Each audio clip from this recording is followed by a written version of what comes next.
our journey begins. To the short man, and Alabama will put it in play around the 30-yard line. So a young man who grew up in Los Angeles, the 5th grade, moved to Texas. Played high school at a high school powerhouse, South Lake, Texas. About 26 miles northwest of downtown Dallas. Is 10 miles from DFW. Played in front of huge crowds, and that's one of the finest high school stadiums you'll ever see. And so here he comes with his family, friends from Southern California, very much in attendance. And all of his buddies from the Dallas Cowboys organization, where his father works in marketing, one of the vice presidents, the Heisman Trophy winner right alongside him now. Sergio Kendall, he's the target. They have to always account for number 2 when you come to the line of scrimmage.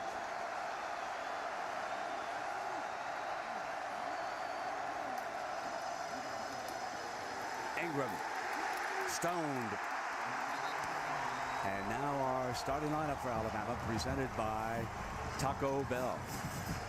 This offensive line, folks, they have not been called for holding in the last 34 quarters. 34. Unbelievable for an offensive line.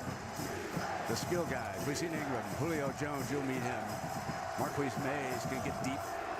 And Peak is a dandy tight end out of Florida, transferred from Georgia Tech.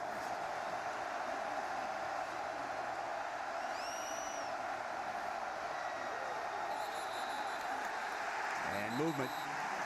False start. First mistake of the game, and Carpenter. 77 offense. 5-yard penalty. Second down.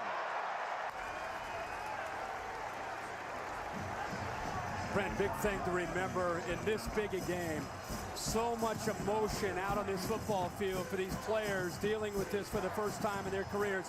They've played in some big games, but nothing compares to what they're going through emotionally on both sides of the football right now.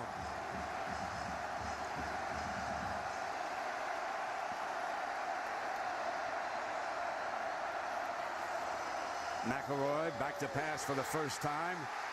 Shakes off. Now he's sacked on the 20-yard line by Lamar Houston, who is the key to that Texas defensive front. His 19th tackle for a loss this year, Herbie. Well, he's very disruptive. He has tremendous quickness. One of the things that he has to be able to do in this football game is come clear and be able to get back into the face not only of McElroy in passing downs, but also get into the face of Mark Ingram.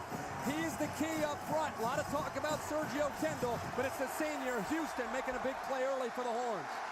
8-yard loss, and it is 3rd and 23, an uncomfortable spot for the Alabama offense.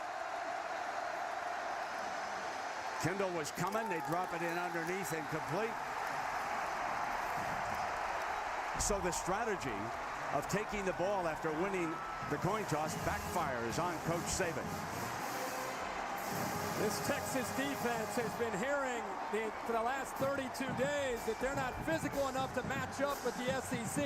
Here's Chalky Brown and Julio Jones here early saying, let's do this. It's going to be a long game. P.J. Fitzgerald, a 4-year starter back to punt, and here is Jordan Shipley. He and Arenas are going to have one of the great duels returning punts here tonight if they get a chance. A pass, a fake. Intercepted! Gideon pulls it down as Nick Saban goes way against his coaching philosophy and comes up with a Belichick move on the first drive of the game. Go figure. Two big surprises by Nick Saban. First, taking the football, and then deep in his own territory early in this game, taking a chance, trying to get it to Dre Kirkpatrick, the true freshman. And how about Blake Gideon showing the discipline, getting back, recognizing the football, and being able to see Texas great field position. They're across the 40-yard line. Ship with his catch a game. Now you can expect Texas, Herbie, you and I talked about this, they're going to come a little up-tempo against this defense to try and keep Saban from over-substituting. That, and they want to be the aggressor. Quick snap, quick throw, and they put it in Williams' hands. So first It was Shipley, then Malcolm Williams as he completes his first 2 balls, and he suddenly got him a 3rd and short. They want to get Colt McCoy in this offense in rhythm, and they want to try to challenge Alabama with the tempo. Texas feels that Alabama's had over a month to prepare for this up-tempo offense, but a scout team running it compared to Colt McCoy running it are 2 different things. There is Houston, the big defensive tackle. He is directly in front of Cody Johnson. He's the short yardage expert for the Horns. Cody muscles, battles, gets it at the end. It'll be a first down for the Horns.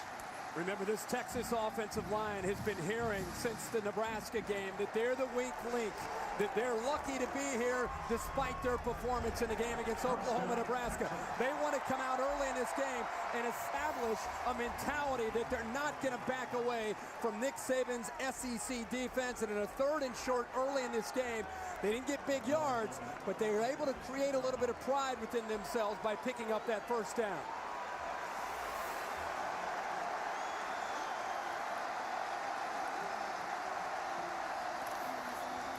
Here is Newton trying to get the edge. Shakes a tackler. Comes down the far sideline for another first down.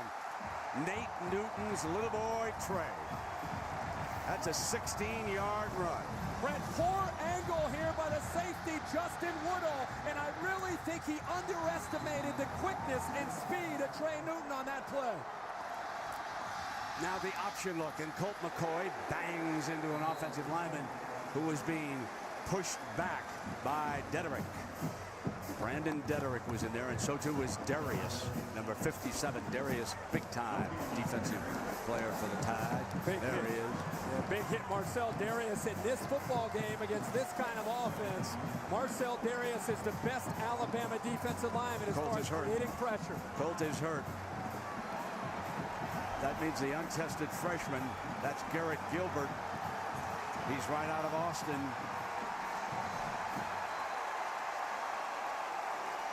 McCoy's on the sideline being tended to. They'll use a timeout to give him a little bit more time. And we'll come back and take a look at exactly what happened here.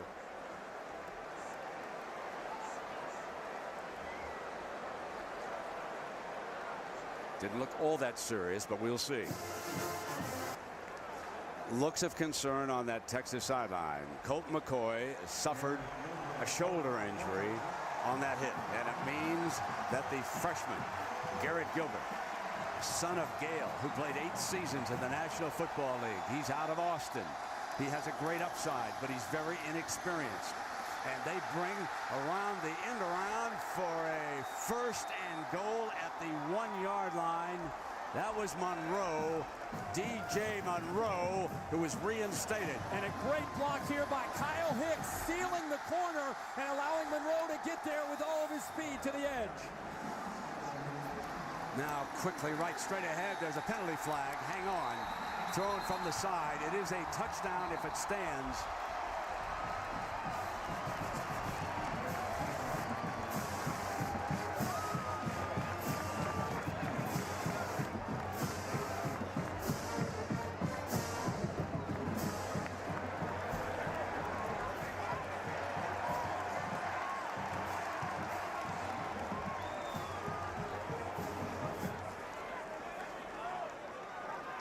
We have a foul by each team on the play. We have an illegal formation on the offense, 5 men in the backfield. After the play was over, personal foul, unnecessary roughness, number 25 in the defense. That would be penalized half the distance to the goal line, first down. That is Rolando McClain, the leader of the defense, as the training staff for the Longhorns continues to work on Colt McCoy on the sideline. You know, Gilbert comes into this game a highly decorated recruit. Very fortunate to be able to pick up the big play with Monroe to get him down inside the 1-yard line. But Gilbert at 6'4", 207 pounds, has been mainly in on mop-up duties. Only has 26 attempts on the year. Johnson comes back in. Houston and Cobb. Here comes the short yardage expert, and he battles his way to the 1-yard line against that Bama D. Remember, this Alabama defense #1 in the country as far as red zone defense, only allowing points 65% of the time their opponents come down in this area. Rolando McClain needs to keep his cool. You mentioned it. He is the leader without question of this Alabama defense. 2nd and goal, and Texas comes back up in that power formation.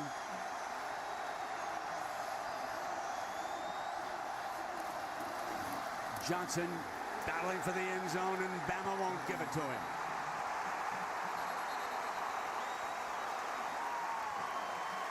This is why they're #1 in the country. They attack you. McClain goes over the top, but you can see Lorenzo Washington, the first one there, the big defensive end, to get in there to make the play.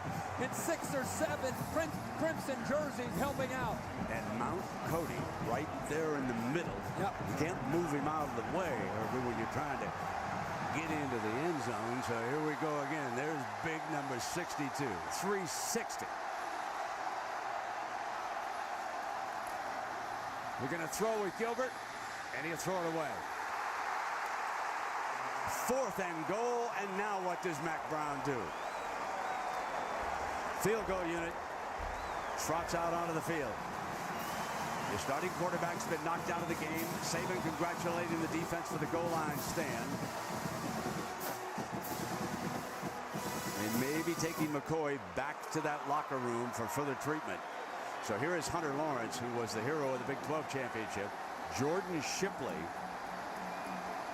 is the holder.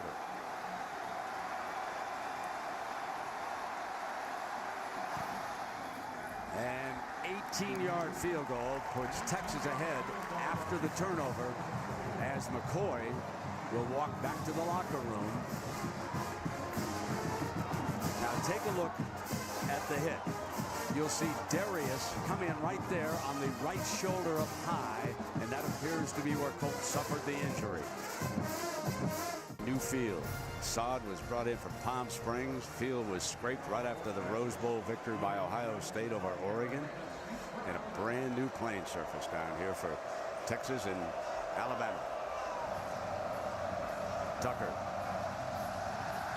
Another short kickoff, keeping it away from the deep men. That's a live ball. Texas goes for it. They may have it. That's live. It is Longhorn football. Another Alabama mistake.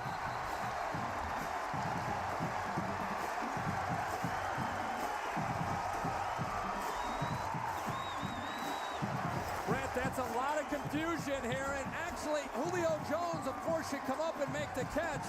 But I think he was expecting the up back to come back and make the catch himself, because Julio Jones had so far to come to be able to make that catch. Texas, another opportunity deep in Alabama territory.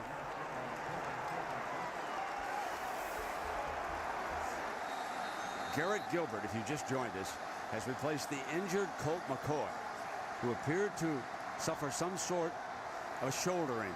We'll get a report a little bit later. He's gone to the locker room. Trey Newton, and now they start to pound a little bit. This is significant. We didn't have a whole lot of time to talk about it. You go from the all-time career leader in wins with Colt McCoy to a young man that really hasn't taken any meaningful snaps until he's come into this football game right now. You lose the speed and you lose the experience with Gilbert. So they come with Trey Newton. And Newton is stopped at about the 25-yard line by McClain. Make no mistake about it now. This young man can throw the football, and they have confidence with his ability to throw, but it'll be a little bit more of a conservative approach by Greg Davis as a play caller for Texas.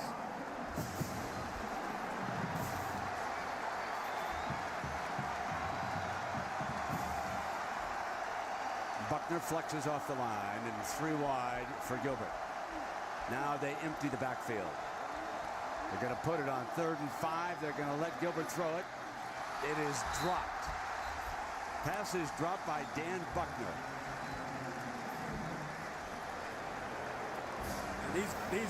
The Texas wide receivers as a group need to understand that with Colt McCoy out, if Gilbert Brown gets it close to you, or if Garrett Gilbert gets it close to you, you have to be able to catch the football and help him out. But I like how they moved him away from the pressure, got him outside of the pocket there on their real first big 3rd down here with the young man in.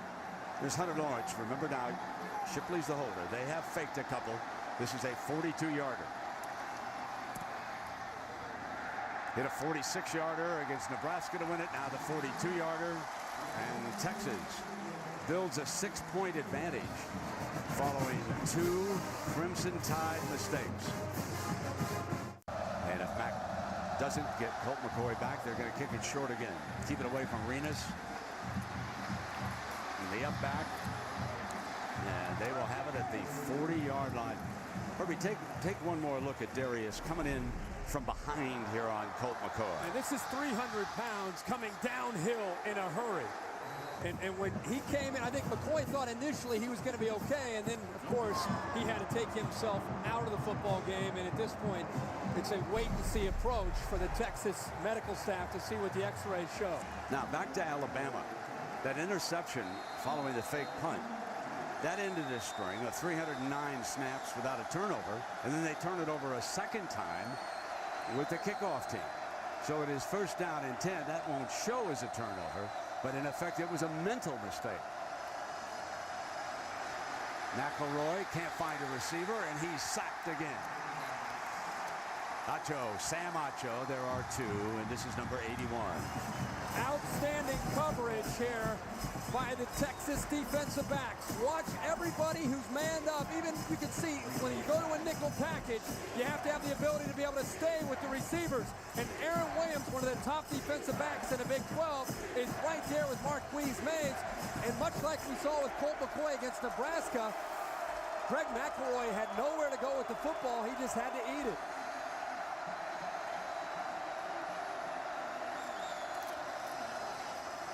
Running Ingram. First down, Bama.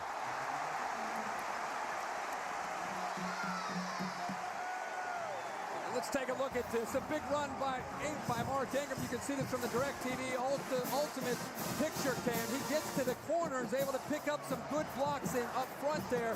Colin Peake's able to help out Julio Jones. It's the first time Ingram has been out in the open space, being able to accelerate into that Texas defense.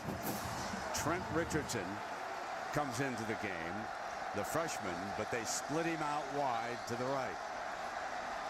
They spread the field here after the 18-yard Ingram run. McElroy in trouble and sacked again. The offensive line, which had been so good for Alabama against Florida, is having a nightmare here in the early going. That's the 3rd sack of the night. This one by Keenan Robinson. Will Muschamp's going to bring pressure, but then he's going to show a different look. They're just trying to create some confusion. It's a great job with a zone pressure, a look they've not shown a lot of this year. And on the left side, Carpenter didn't have a chance. I think he assumed that Lamar Houston was coming. He dropped back, and they came with Kendall off the edge. Fire from the quarterback. Wildcat formation. Richardson goes back into that spot that Ingram has run the Wildcat from. He'll fake it, keep it behind the left side. Battles out close to the 40-yard line. Now this Texas defense. Let's take a look as it is presented by Taco Bell. Herbie's been talking about these fellas. Lamar Houston's off to a big start. Sergio Kendall moves all around. They're the linebackers. Keenan Robinson got free. And, of course, in that secondary and on the kicking team, Blake Gideon with the interception on the fake punt. Earl Thomas is an All-America. Here's 3rd down. Let's see if Texas brings pressure with another crazy look, or if this time they decide to only rush with 4 and play zone.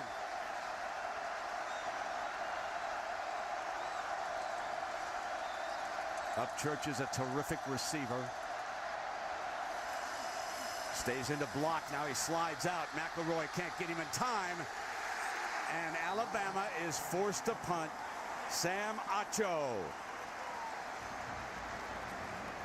Well, we can talk all we want about the offensive line, but this is good time for Greg McElroy on 3rd down. They rush 4. They end up dropping some people into coverage, but the Alabama wide receivers right now are losing the battle. Curtis Brown, number 3, at the top against Julio Jones, matched up in man coverage. He had it in there, but by the time he looked, he was actually starting to bail out of the pocket. Shipley goes back deep. And remember, Fitzgerald threw the interception. Not faking this time. Booms it high toward the end zone, and it'll go in. It'll be Longhorn football coming out on the 20-yard line. And in case you just joined us, the headline is this: Colt McCoy has been knocked out of the game.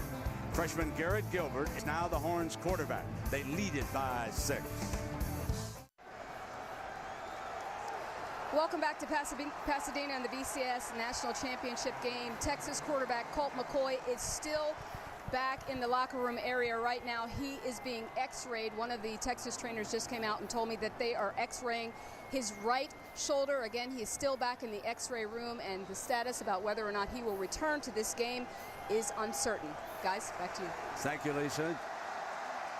So here's Garrett Gilbert with Trey Newton getting nowhere on the first down run against that Alabama front, Herbie. Now you're going to find out what Garrett Gilbert and this offense is made out of. And this is why it's so important as a backup quarterback to be ready. The offense will maintain the same approach with the hurry up, but the plays will be more conservative. And Newton is thrown for a loss by Eric Anders. With that tackle, Anders has now had 13.5 tackles for a loss this season for the Tide. And when I say conservative, I mean more predictable. This is when Kirby Smart and Nick Saban realize that they've got to do a good job of coming after Gilbert and the running game and the short passes. Make Gilbert go downfield to have any chance of executing. Sometimes a punt can be a good play. The Horns with their freshman looking at 3rd and 13. Sets a screen and read perfectly by McClain. One of the most instinctive linebackers in the country, and Newton didn't have a chance. The natural call with a young quarterback is a screen or a draw on 3rd and long. Rolando McClain sees it the entire way. He actually gets out there before Newton is even able to clear the lineman to turn his head back to catch it. Newton never had a chance. It's because McClain read that like a book. Mac Brown telling us that if Justin Tucker gives Arenas a chance, he's made a mistake. Let's see what Tucker does. He's backed up in the shadow of his own goal line. What they're going to see all night long. Mac saying we're going to punt it out of bounds time after time. Well, something different. The Pro Bowl is coming to Miami, and it'll be broadcast by ESPN. McDonald's presents the 2010 Pro Bowl, and that's the week before the Super Bowl. That'll be some South Beach down there, January 31st. And we've got some alums from these two great programs who are going to be playing in that Pro Bowl. You can see 3 from Texas and 2 from Alabama. These Alabama wide receivers have to do a much better job of getting off of press coverage and working hard at the line of scrimmage to get open downfield to help McElroy out. Now they go to the pistol formation, where the quarterback is not lined up as far for the center as he does in the shotgun. A very familiar formation when you study Bama. And they come with Ingram. He crosses midfield and then is pushed back. They're attacking behind the left side of that line, Herbie, running against the right side of Will Muschamp's defense. We should point out Will Muschamp right there. He learned much of the defenses he calls from Nick Saban. He was an assistant with him at LSU when they won a championship. He went with Coach Saban down to Miami during that brief time that Saban was the coach of the Dolphins. Now he is the coach in waiting with the Texas Longhorns. 2nd down and 2 for Bama.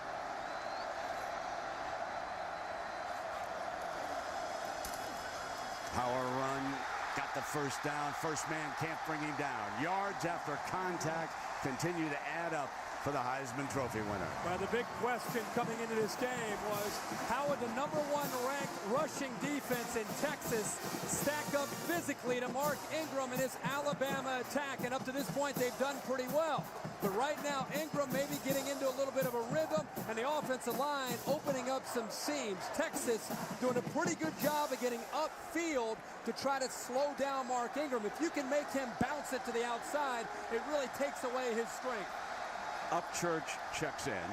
Good pass defender, good receiver, and he'll take it right there on the Wildcat and take off again before he is smacked at the 35-yard line by McElroy, the middle linebacker. You know, they have run this since you and I called their first game against Virginia Tech, whether it's Ingram or Upchurch. And Upchurch, when he steps into this game, has pretty good acceleration himself. When he came off of the fake to Julio Jones, he started to run downhill in a hurry. And when Alabama's picking up chunks of 5 yards on 1st and 10, that's Alabama's game. Richardson's the running back as McElroy returns and is under center. I should say, let me check that, of course, McElroy. Backs up, fires to the far side. Julio Jones has a penalty flag also. Julio out of bounds as he crosses the 15-yard line, and there is a penalty flag. Aaron Williams is in coverage there. Holding. Number 3, defense. This penalty is declined. Result of the play is a first down. It was Curtis Brown in the corner, and that's a 23-yard gain, Herbie. And it's the first time that Julio Jones has been able to turn a defensive back completely around, and then he just set up and found a nice opening in the secondary. But that was, again, man-to-man coverage by Texas, and this time give Julio Jones credit for beating his man.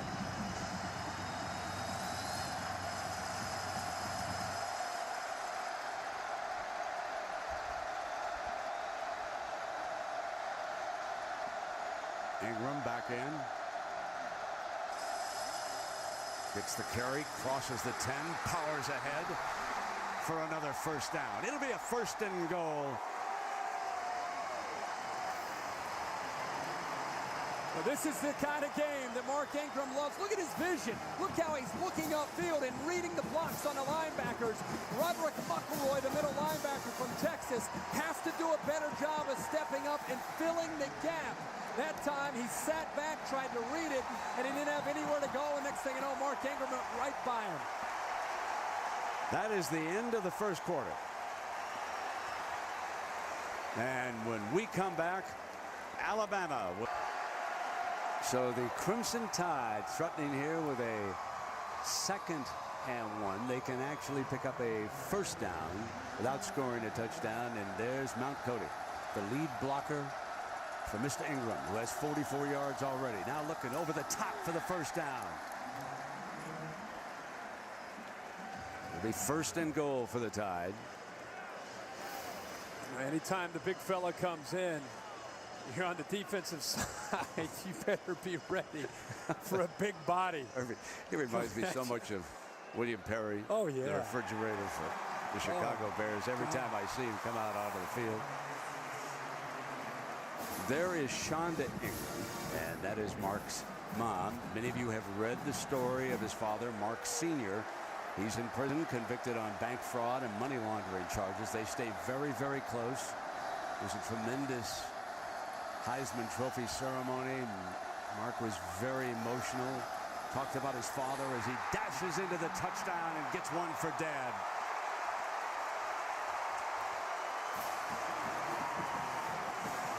Sophomore from Flint, Michigan, and I'm going to tell you an interesting story about Shonda. Nick Saban was an assistant coach at Michigan State at the time, and the head coach said, Nick, keep an eye on Mark Ingram Sr. I want to see that he goes to class. We've got to keep this rascal eligible. He's the key to our team.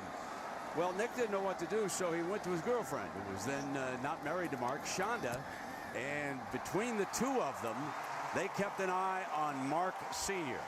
And then when young Ingram graduated from high school in Flint, Michigan, and it was time to go to college, Shonda remembered Coach Saban, and that's why the young man has traveled down from Michigan to Alabama, and the Crimson Tide faithful are so happy he made that trip south.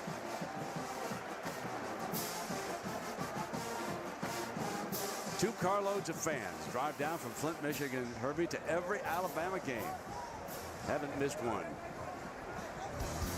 And here he is, get the Heisman. You were there that night. Yeah, I was. It was very, very special to see. He wins the trophy. There's Colt McCoy right there, of course, first guy to congratulate him. And got pretty emotional up there, and I really thought it was one of the better speeches. He gathered himself for a 19-year-old to win the first Heisman Trophy for that great institution, to be able to gather himself, step back away from the mic. I thought he was a real class act in the way he handled himself and represented his school, himself, and his family. Only a sophomore. He'll be back And SEC defenses are not happy about that. 47 yards tonight, rushing, and 1 touchdown, and the first man just can't bring him down. So Bama leads for the first time tonight. Kickoff fielded by Goodwin. Track speed, looks for a seam, and he'll be down on the 25-yard line. Greg, it was a great touchdown by Ingram. Let's watch the block up front by big Mount Cody. Texas was so scared on the previous play. They just said, if 62's coming through with 350 pounds, I think I'll just step out of the way this time. You know, everybody loves a big man. I mean, Les Bingaman was probably the first big one that I can remember with the Detroit Lions and nose guard in the National Football League and back in the day. And here we got Mount Cody. Now first down and 10 for Gilbert and the Horns. Here's Newton into the middle and stoned. Josh Chapman and Darius. Marcel Darius is a fine football player, number 57. One of the better defensive linemen in the SEC. And right away, we're starting to see in the last 2 or 3 series with Colt McCoy out, the inexperience of Gilbert, you're seeing a much more conservative approach, and Alabama is attacking this Texas offense. They'll run the toss play. There's a penalty flag thrown by the umpire at the offensive line on this play. And this is a Big East officiating crew. McDade's our referee. Personal foul. Chop block. Number 52 offense. Now he's walking distance to the goal line. You know, they had 2 chop blocks called against them in the Nebraska game, and Mac Brown thought they were both bad calls. And now here's the first one here tonight against Charlie Tanner. Take a look. Well, I think this is a good call to the right there. Once you're engaged with an offensive lineman, another offensive lineman cannot submarine a defensive lineman. So the one thing that Texas can't afford to do with a young quarterback in is self-destruct deep in your own territory and now face a 2nd and 23 and eventually a 3rd and long, because Alabama knows what's coming. The screens, the draws, very predictable here, again with a play calling with a young guy. Greg Davis upstairs trying to keep it simplified and end around now. They put it in the hands of the former quarterback John Childs, who now is a wideout. So Greg is still trying to dial up some high percentage plays. As you remember, he threw that screen pass that McClain ate up, and at some point you're going to have to go downfield. Yeah, and I think on early downs you're better off taking that chance. Greg up there with the glasses. It's almost like Greg Davis has one arm tied behind his back right now, trying to call the plays with a young quarterback. 3rd down and 15. Hit on the release. It's ruled incomplete. And that was Courtney Upshaw. One thing about this Bama defense, they are so deep. And they give you so many different looks. The one thing that they have is speed and execution. And this time he goes right around Kyle Hicks, the junior, and is able to get in there and put the pressure on Garrett Gilbert. The game is moving very fast for Garrett Gilbert, like any other freshman quarterback when he goes out there against this Bama defense in this big a game. Arenas standing back on the 40. And Tucker. And Arenas is going to get a shot, and he's hit right away at the 43-yard line. Terrific coverage, but it didn't get out of bounds. Brent, I think Garrett Gilbert may have taken a shot there on that 3rd down. He may be injured as well. That will be the 2nd quarterback knocked out. So Colt McCoy does not look happy as he leaves the X-ray room and goes back toward the Longhorn locker room underneath. And now with young Gilbert shaken up, well, you know, Vince Young, as Kirk Herbstreit said during that commercial, he left with a year of eligibility. Right. Get him out there. Now McElroy on a play action to Richardson, and Richardson breaks a tackle and battles for a 1st down.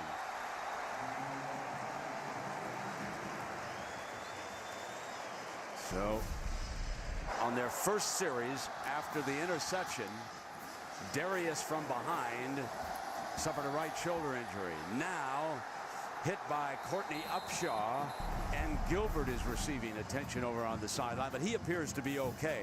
He is up conferring with Greg Davis, and the assistants up on top. Bama leads Texas by a point, 7-6. Trent Richardson, the freshman from Pensacola, Florida, and dropping back was Preston Dial. Make sure he was all set. Here's Richardson. Let's go down below now to Tom Rinaldi. Tom. Well, Brent, Gilbert took a pop on that right shoulder, according to trainers. He was just put through some range of motion exercises. He's worked it out and ready to head in for the next series. Brent?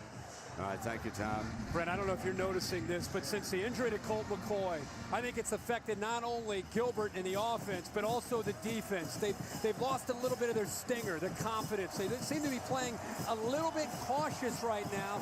And meanwhile, Alabama's playing with a great deal of confidence and very aggressively now on both sides. Roy Upchurch checks in as the running back as they continue to alternate backs. Play action, McElroy. Looking to go deep and can't get it off. Sacked at the 45 by Sergio Kendall. That is the 4th sack by Texas of McElroy here tonight. And Sergio Kendall's just kind of sitting on Colin Peak, waiting for the play. And then once he realizes that McElroy, again, doesn't have anybody to throw the football to downfield, he's waiting and waiting for Hanks or somebody to break free. That's when Kendall decided to turn it loose and come up with a big play. Need your leaders to step up when the game's on a line like this, early like this, because of the injuries, and that time Kendall did. Alabama in an uncomfortable 3rd down. Upchurch barges across midfield. And now they will leave it up to P.J. Fitzgerald to drop a punt inside the 20-yard line if he can. A 4-year starter out of Coral Springs, Florida. And that is Brad McCoy, Colt's father, heading inside the Texas Longhorn locker room to see his son.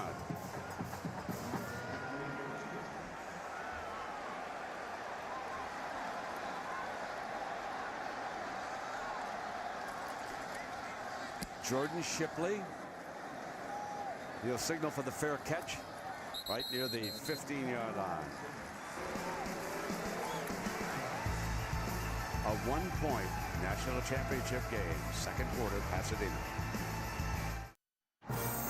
ESPN's coverage of the City BCS National Championship game on ABC. Brought to you by City, proud to present college football's biggest game. The all-new Accord Cross Tour from Honda. Versatility modernized. Allstate, proud sponsors of college football. Are you in good hands? And Miller Lite, triple hops brewed for that great Pilsner taste. Taste greatness. With Kirk Herbstreit, I'm Brett Musburger. We welcome you back on a beautiful night, one of the few parts of the country which is enjoying good weather over the last few days. And there you see that the defense getting ready. They have dominated this Longhorn offense. Young Gilbert up to the line, Herbie. Brent, I think he's got to take some chances downfield. He does just that, incomplete. Tried to get it to Shipley, threw down the middle. He's been in this game for 3 series, and he's not been able to produce a first down since he's been in. The game has really shrunk. Right now, Alabama feels like they're defending this young quarterback from about 5 yards in, with most of it being running plays. That's why I think Greg Davis said, hey, guys, we've got to take a chance and be willing to try to get the ball thrown downfield. Arena shows blitz. He's coming. And Gilbert is tackled at the 15-yard line. Javier Arenas coming off the corner, number 28. And this is exactly what they're going to do. With a young quarterback and an offensive line and coming off of a game where they gave up 9 sacks to Nebraska, they're a big gun shy. All you have to have there is you got to be able to change the offensive line's protection to the right. The tight end that time needed to be able to pick up that blitz, Greg Smith. But without Colt McCoy in there to direct the traffic up front, there's an Achilles heel now up front. And Cody was stoned in the middle. Deflected, incomplete. And the Horns are forced to punt again. And Nick Saban is very content playing field position right now with this Texas offense. He's incredibly confident along with Kirby Smart because they know that this offense is limited. They've got great field position. It's a matter of time if the game continues like this until they can capitalize and come up with some points. Another great play by McClain. What a fabulous linebacker. The Butkus Award winner. Certain first-round draft choice coming up. Now they put Julio Jones back with Arenas to try and spread the field against the strategy, the rugby punting effort of Tucker to go out of bounds. And here's Arenas from the 44-yard line, shakes a tackle, looking for the NCAA record, thrown down at the 49-yard line. That was Sam Acho making the stop. You're watching the City BCS National Championship on ABC.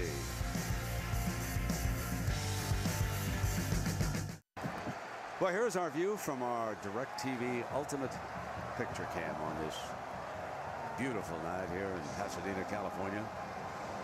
2 unbeaten. Alabama #1, Texas #2. Bama leads it by a point, and Texas had lost its star quarterback Colt McCoy to a shoulder injury. Now there's the pistol, and that's Richardson, the freshman right behind McElroy. Richardson to the left side, and he is brought down. McElroy, number 38, senior.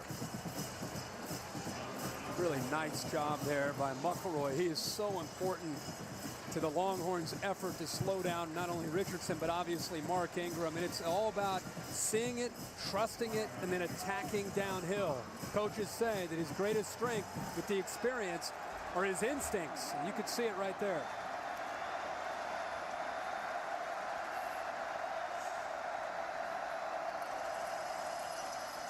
Handoff, Richardson bolts up the middle for the end zone. This could be a touchdown. Put it on the board for Bama.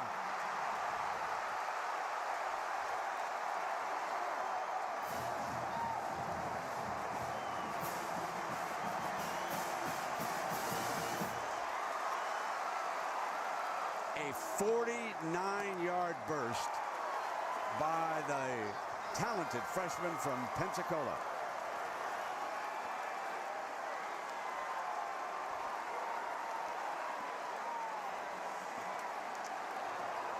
And Lee Tiffin, whose daddy was a legend down Bama way. Dan Tiffin, who can forget that 52-yarder against Auburn? Lee tacks on another extra point. He's got just as much speed, maybe even a little bit more than the Heisman winner Ingram. 7 minutes and 59 seconds left. The two youngsters who rushed for touchdowns. Heisman Trophy winner and his young buddy Richardson. He and Ingram have led the way. 92 rush yards for Alabama in this game.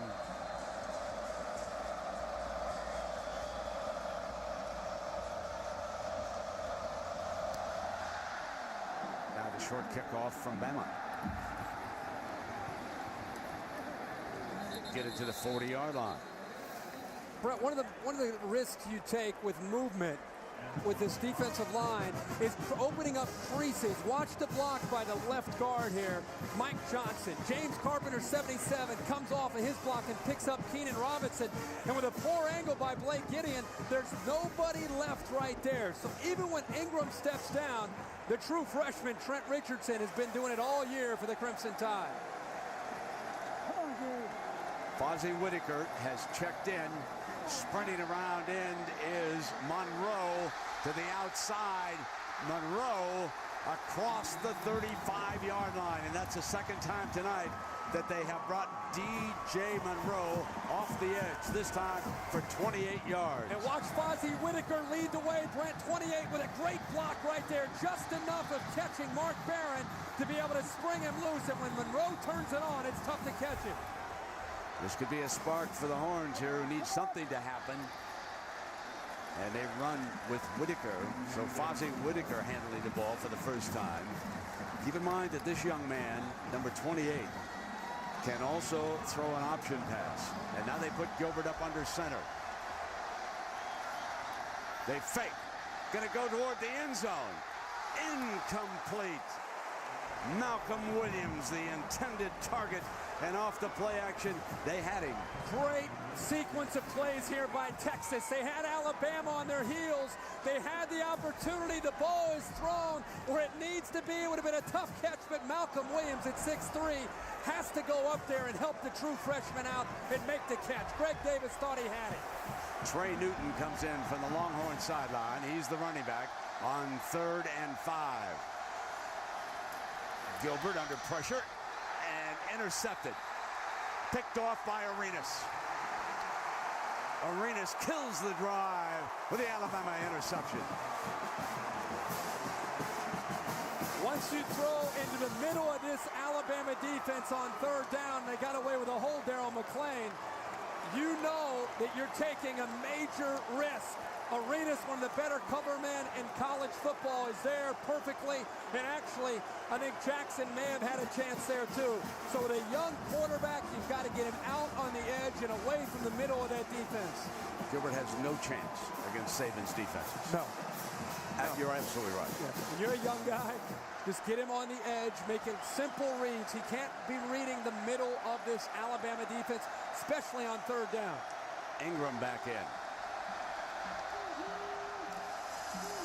The hand coming left side.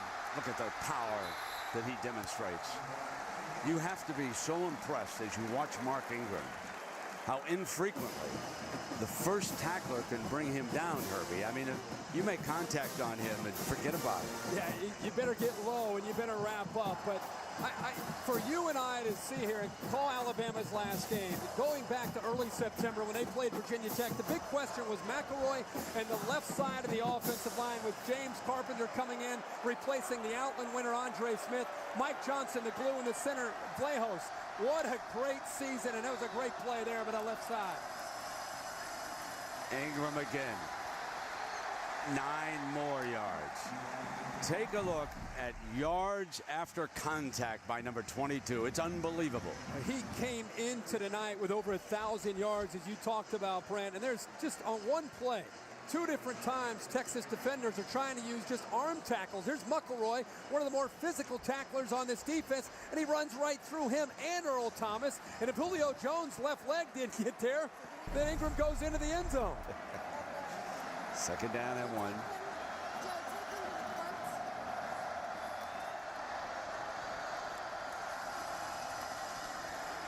He comes again behind the left side, breaks another tackle, and makes his way to the 45. And this is a will-breaking drive. One of several that Bama's had this year. Will Muschamp's going to have to make some adjustments. Right now, Alabama is getting to the edge, and it's rather easy for them. You're seeing the big left tackle, 77, Carpenter seal it, and Julio Jones, who's lined up into the boundary, one of the more physical blockers in the SEC for a big wide receiver. He's taking his man out. There's nobody left on the edge.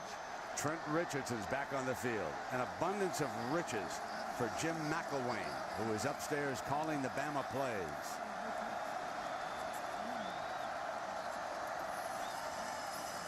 Here's Richardson again. And he too breaks a tackle and makes it to the 40-yard line. So McElwain, who had his Bama offense under the gun against Auburn, and he dialed up a sensational drive, and he's calling the plays now for the Crimson Tide here tonight.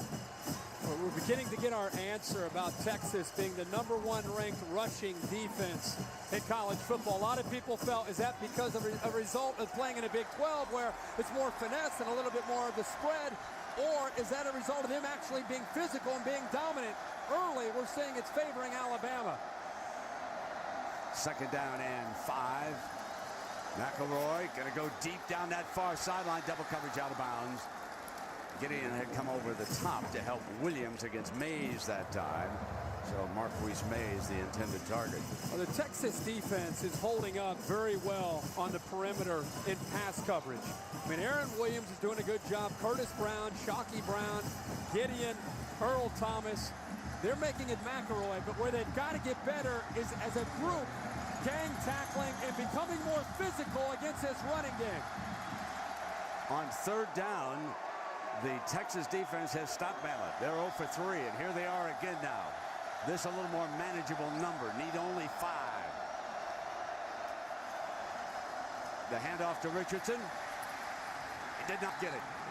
Terrific play by Earl Thomas, the sophomore from Orange, Texas, and one of the real good ones. Great job of filling the hole here. You see him at the top, coming downhill in a hurry, and what helped him that time is Aaron Williams, the corner, that time was able to contain the back and force him to cut back underneath, and there's Earl Thomas waiting for him to come up with a big stop. So Fitzgerald out to punt, and Shipley standing about the 10-yard line.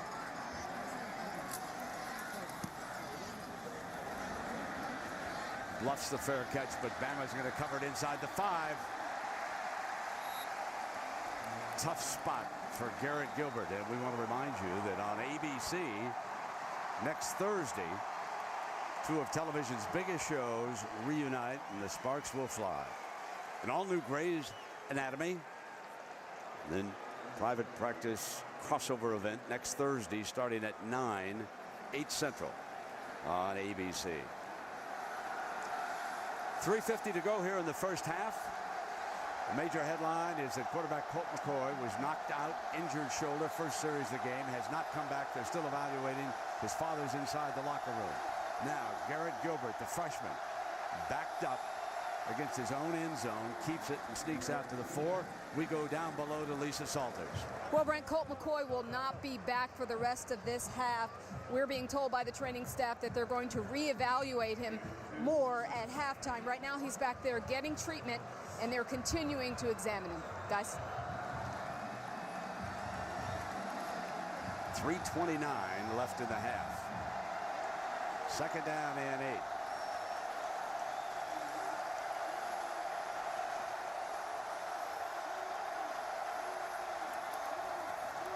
Long handoff, Newton behind the left side, and now Herbie, the Horns will be in third down. Yeah, and it goes back to the game plan of Nick Saban. If he's not going to be able to score, very content with moving this young quarterback inside his 10-yard line. Because of the play calling, Nick is very confident with what is coming after him. It's very conservative. They know they have to. Texas has to be very, very sensitive and careful not to turn the football over deep inside their own territory.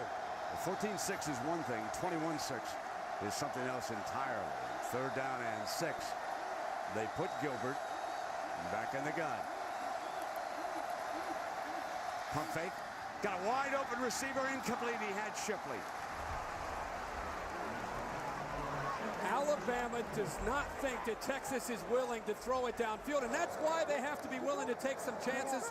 You have to applaud the effort there. He missed it. They weren't able to execute. But look at Shipley. That's your man. One-on-one. Throw it to the outside, and you've got about a 35-yard gain. Great double move that Shipley put on the corner coming out of there.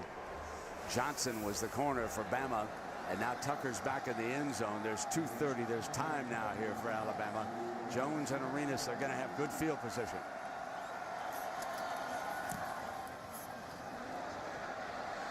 On the fly from Arenas. McElroy, and the Tide will start from the 29-yard line. 2:20 left here in the first half. It's exactly what Alabama wants to see. It's a matter of time. You keep pushing the quarterback back. You get good returns with Arenas. You keep pushing Texas back further and further and further. Now Alabama has to capitalize on this opportunity with such great field position.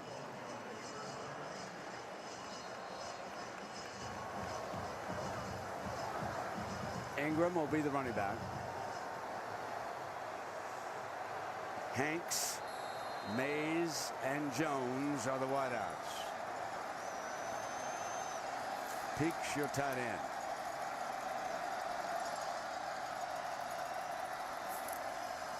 Here's Ingram. And again attacking the left side and breaking that first tackle. Well, a reminder that you can own a piece of history by downloading the full-length BCS National Championship game on iTunes. So go to iTunes.com/ESPN. iTunes.com/ESPN. Click on the BCS logo, and you can download it. 2nd down and 4 here, Herbie. Mark Ingram continues to work the outside of the Texas defense, and once in a while they go back in and get the matchup they want with the blocking angle back to the middle of the defense. Ingram cuts back. Battles for the 1st down. There's another example of this play being designed to get to the outside, and watch how quickly Mark Ingram at 215 pounds can stop on a dime and cut back. That's what makes him so effective in this offense. What the offensive line wants to do is push you to the sideline, and to do that you need a back with vision to find the crease and get upfield. 1st and 10. Stretches, battles for a couple of yards. Does he remind you at all of Emmitt Smith? I know a lot of people have said that. I mean, there are a lot of similarities. He doesn't have blazing speed, but he has enough speed to be able to be dangerous when he gets into the open field, and his balance is... That's the one thing that you would wonder about, because no running back ever had better balance than Emmitt Smith when you think of him. And of course, Jerry Jones and the front office have come up here tonight to watch this game, and you would think that they are all Texas Longhorn fans, but it is because of young McElroy. His daddy works in the front office for the Cowboys, and Jerry Jones said, listen, I love everything about Texas, but McElroy is family. He is family, and right now he's on top of things. This is a drive that is very, very important for both teams. The way the game has gone, Texas had some breaks. They were able to come up with 6 points. Obviously, the injury to Colt McCoy. Bama's come on strong with 14 unanswered. Now it comes down to Alabama trying to execute in the red zone. Kind of a problem spot for them this year. And Texas has to hold them to a field goal attempt to feel that they can still come back in the second half and win this. Trent Richardson back in as the Bama running back. A little bit of a draw play, and McElroy jumps in from that linebacking spot and makes the stop. Here's another difference in the game with Colt McCoy out. With you get a minute 15, you make the tackle on 3rd down. If you have confidence in your defense that they can come up with a stop, you're going to call a timeout right now for Texas because you want to give Colt McCoy time to throw. Right now, they're just trying to limp into the locker room, and they're not worried about getting the ball back and scoring. 3rd and 7. Bootleg, McElroy. He can run. Slide, dives a little bit short. It is short of the 1st down, and now it is Saban who will have a decision to make. The Texas defense had to make a decision. They had 2 defenders out there, a little bit of confusion, and then finally Keenan Robinson, the linebacker, comes back just in time to keep McElroy short of that 1st down marker. They waste some precious seconds and finally call a timeout. I'm very surprised that Saban didn't immediately call the timeout and decide to go for the 1st down with Ingram at power back, or let the clock run down and then kick the field goal. You got a 14-6 here with 33 seconds, but clearly they had not decided on that sideline what they wanted to do. Yeah, I don't think they were sure, and if anything, it makes you think maybe that there's a better chance that they're going to go for the field goal here, and he's just letting some time run. And if you are Texas against this field goal, you're thinking, watch out the fake. You're behind 14-6. You got 33 seconds you're looking at. They could get the 1st down and get that clock stopped. Here is Lee Tiffin. 82 career field goals. Now the punter, P.J. Fitzgerald, he's already thrown 1 pass tonight as a punter. This is a 26-yard field goal. Saban says we'll take the points. Can't argue with that. 17-6, 23 on the board here in the 1st half.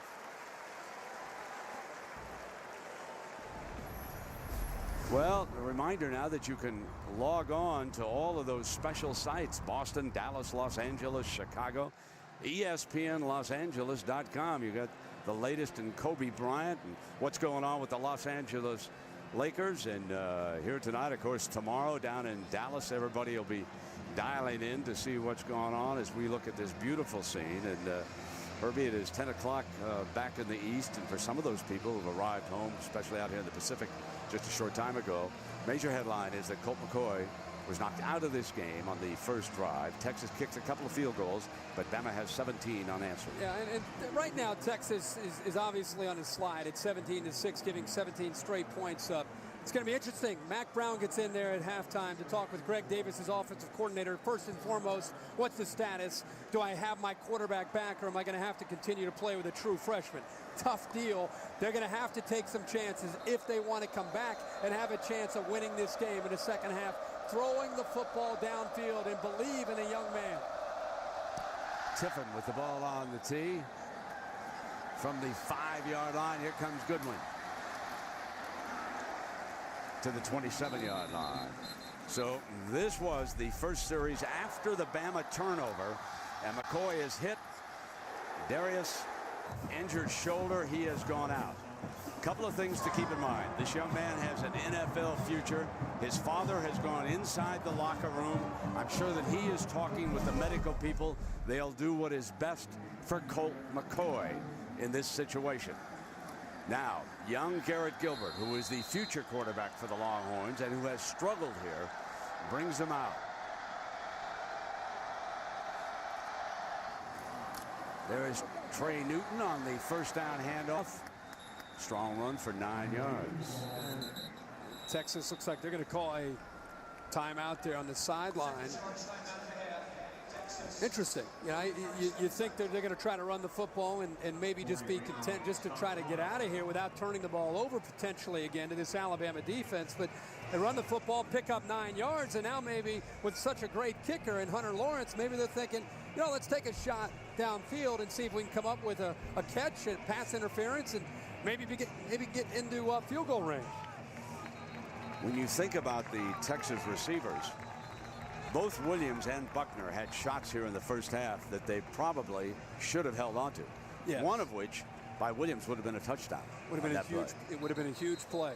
And somebody within the offense, a leader, a Jordan Shipley, somebody needs to talk about helping this quarterback out in the second half if he's going to be out there and giving him confidence that they believe in him.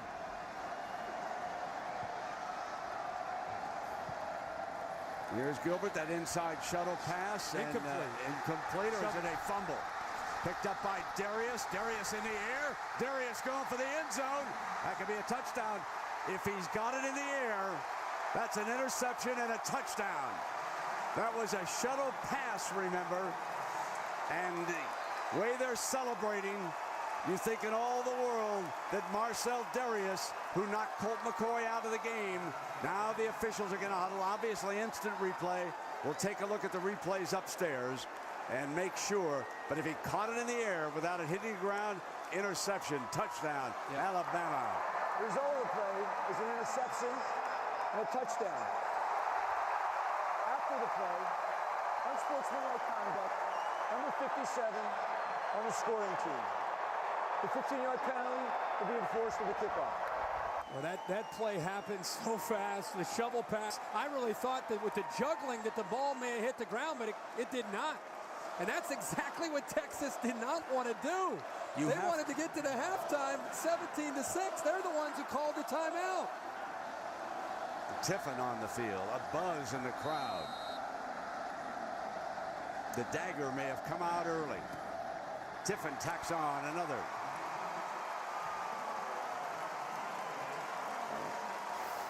And even the play call with a shovel pass, you're going to think that the worst case, Monroe's going to drop it and it's incomplete. The ball is bouncing all around. Right there, I thought it may have hit the ground, but no chance. He is all over that. And big number 57 tonight, Darius, has been a big factor. He's the young man who knocked Colt McCoy out. He's had a lot of opportunities to get pressure on Gilbert. And this time, very alert.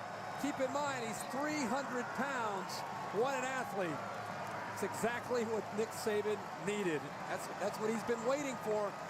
An opportunity to get the freshman to turn the football over, and he finally got it. 24-6. Marcel Darius out of Huffman, Alabama. Just a sophomore, just a baby.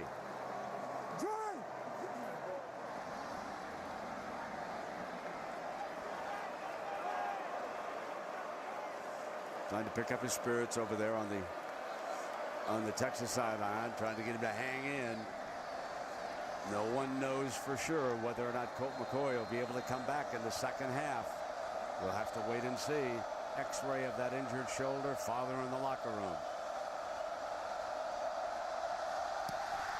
On the ground. Running the clock out. Coming to the end of the first half. Alabama takes charge after the Colt McCoy injury. The Heisman Trophy winner with 90 yards. And let's go down to Lisa. Thanks, Brent. Mac, why take that chance with your backup quarterback at the end of the half with that shoulder pass? Well, the chance is about as safe as you got, Lisa. It's an underneath shovel pass. It's like a draw. If it's not open, you throw it in the ground. We were trying to get past the 50 so we could take a deep shot. What's your training staff telling you about the status of Colt McCoy? It's just a shoulder, and they're reevaluating. We got to plan on playing without him. We got to do a better job than we're doing. We gave up the big run. We gave up the useless one there at the end, and Alabama's playing hard. So we got to regroup and do a better job second half. All right, thank you very much, Mac. Now let's send it over to Tom Rinaldi. Tom? Thanks very much, Lisa. Great ending to the half, Nick. But with Colt McCoy being knocked out, how did that affect your defense strategy, and particularly your ability to be aggressive? Well, you know, we had a different plan completely, but they would be a lot better team because he's a great player. So it's unfortunate for them, and we haven't stopped the run as well as we need on some of those speed sweeps and so forth, so we're going to have to make some adjustments to that. I'm sure they're going to open it up more, and we're going to have to play for 60 minutes in a game. Thanks very much, Nick. Appreciate it. Brent? All right, Tom and Lisa, thank you. And a reminder now to stay tuned for the halftime show from the City BCS National Championship. Colt McCoy knocked out. And we'll be back after this message and a word from our ABC stations. Well, now the entire team knows, and they can group around Gilbert. There's no doubts McCoy will not be back for the second half. So you play on. Fielded back at the 9-yard line by Goodwin.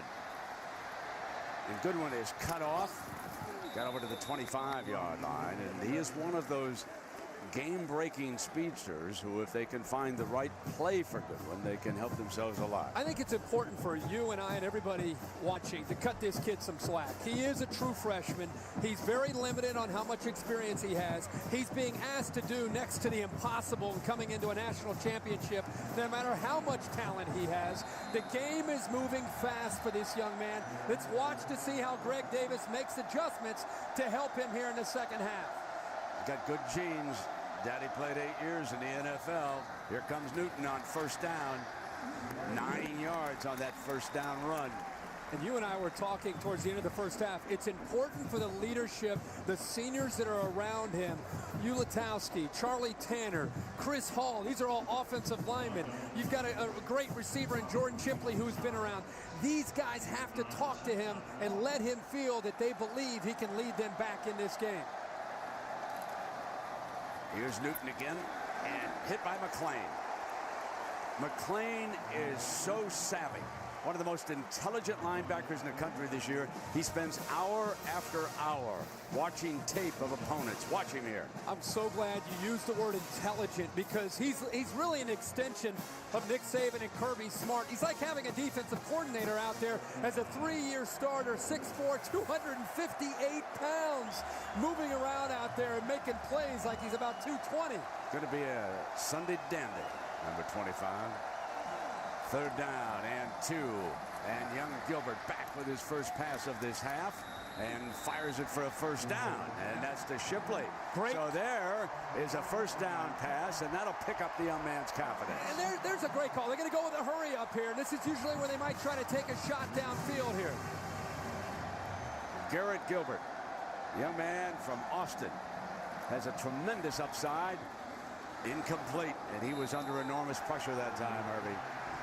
The great thing that I've seen here early in this second half is I didn't like to see a young quarterback back there waiting and trying to read the middle of the Alabama defense. There's too much activity going on there for a young quarterback to try to decipher who's coming and who's going. Quick reads, get the ball out of his hands fast, and occasionally take a shot to the outside in one-on-one coverage.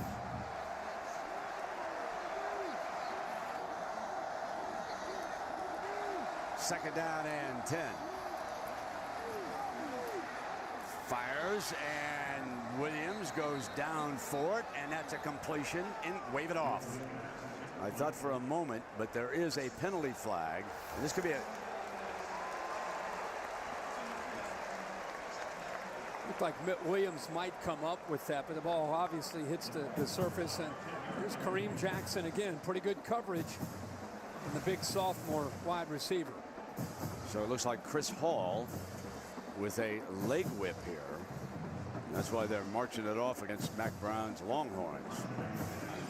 And Mack Brown just can't afford to see that Chris Hall steps out of the game here. Have to keep a close eye on him. Now you're dealing with a backup center and a backup quarterback. Keep an eye on a center quarterback exchange, whether it's under center or in the shotgun. But Mack Brown and his offense cannot afford to have to execute 2nd and 25. 2nd down and 25. Snow replaced him. He snaps it. And incomplete. Kirkendall, number 11 underneath. And Brent, that's what I'm talking about. When you wait for plays to develop, imagine, here comes the center. Welcome to the game. Welcome to the Alabama defense. He's trying to figure out who he needs to pick up. And when you're sitting in that pocket, the game is moving so fast, he's just trying not to make a mistake. And instead of getting back there, making a quick read and getting the ball out.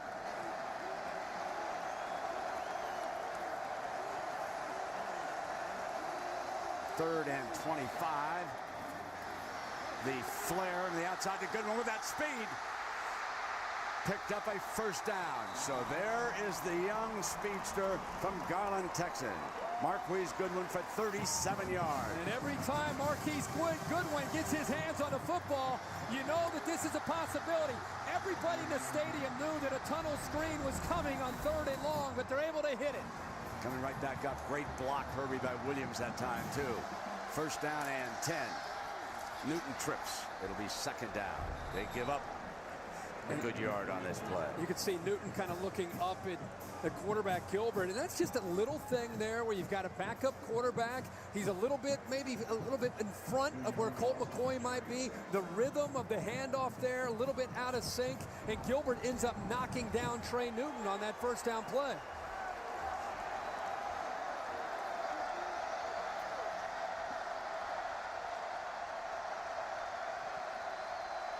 Second and 12.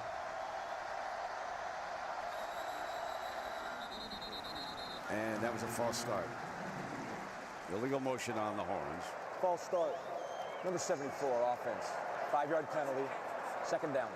Yulatoski, fine left tackle.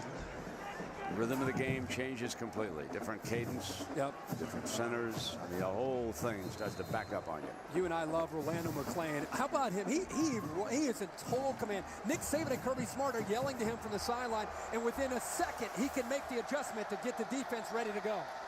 Pump fake. Far side, incomplete.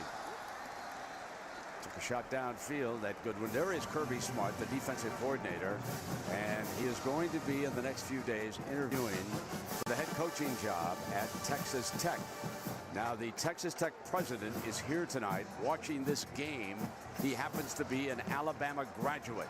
So Kirby Smart moves into the discussion as to who will be the next head coach over in Lubbock. 3rd down and 17.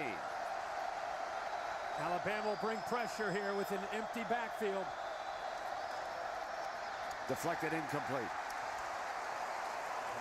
And that was Mark Barron, one of the fine safeties on this great defensive unit. Brent, I'm sorry. Anytime there's an empty backfield and you have 3rd down and long, you bring one more than the offensive line can handle, and obviously the quarterback has to get rid of the football quickly. And that time, Bama, great call there that time by Kirby Smart.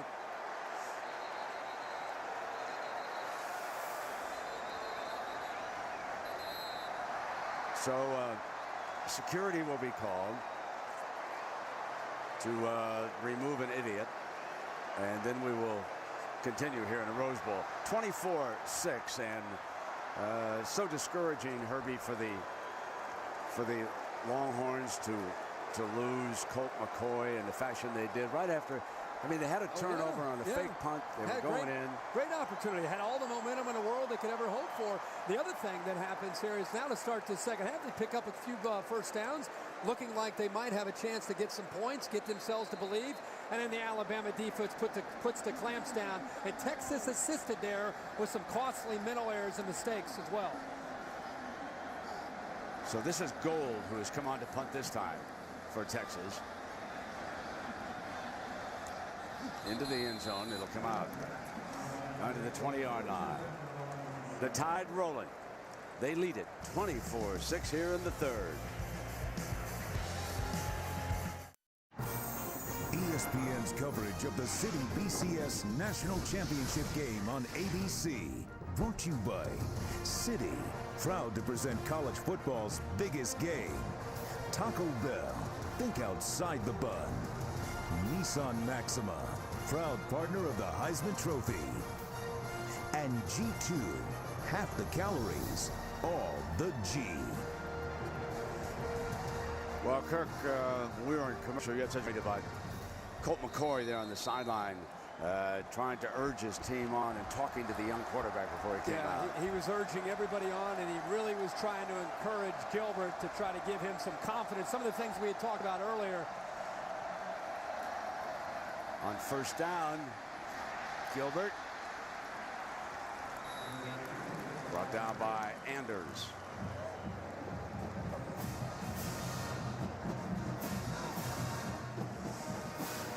That's what you're talking about here during the TV timeout, right in the middle of the offense, saying, hey, let's go right now, guys, let's go.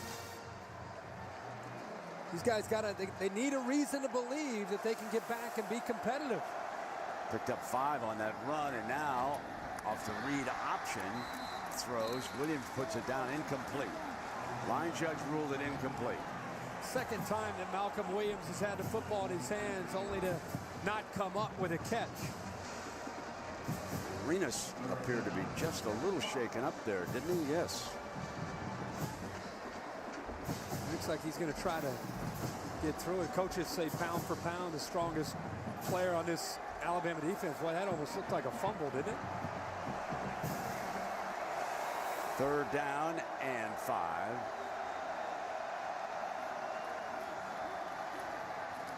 Fires right over the middle. Shipley for the first down to midfield.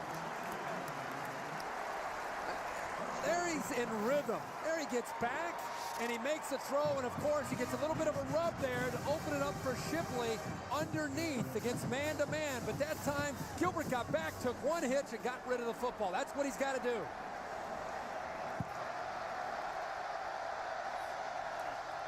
There's that speed run again and going nowhere.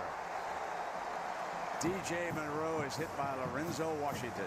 Lorenzo Washington said, guys, eventually that's going to catch up to you. You can see from the DirecTV Ultimate Picture Cam, he just went right by the offensive line. Kyle Hicks, the right tackle, never had a chance because of the slant, the move to the inside by Lorenzo Washington, the senior.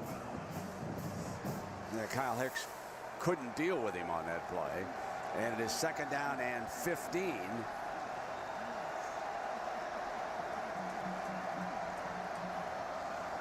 Bama shows blitz.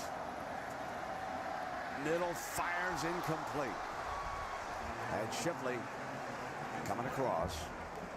That is exactly the matchup that Texas would want. Having Jordan Shipley have a chance in one-on-one coverage with Justin Woodall. That's a mismatch. He's open. It's not like Shipley to join in on the party and drop the football. Reamer may have got a finger on that ball. Seemed to change motion, and the linebacker was jumping at it. Third down and 15. Far side going deep, overthrows his intended target. It was Childs. That's John Childs. John Childs, who moved over from quarterback to receiver, kind of gives up on the route at the top. It doesn't really look like he believes he's going to get a chance to get the football. He has got to get downfield, at the very least take Woodall with him, and then maybe that'll open up something towards the middle of the field. Not a great effort that time by Childs. Here comes one of the great punt returners. Obviously, Javier feels well enough to attempt to return this punt, and again Gold back out to punt.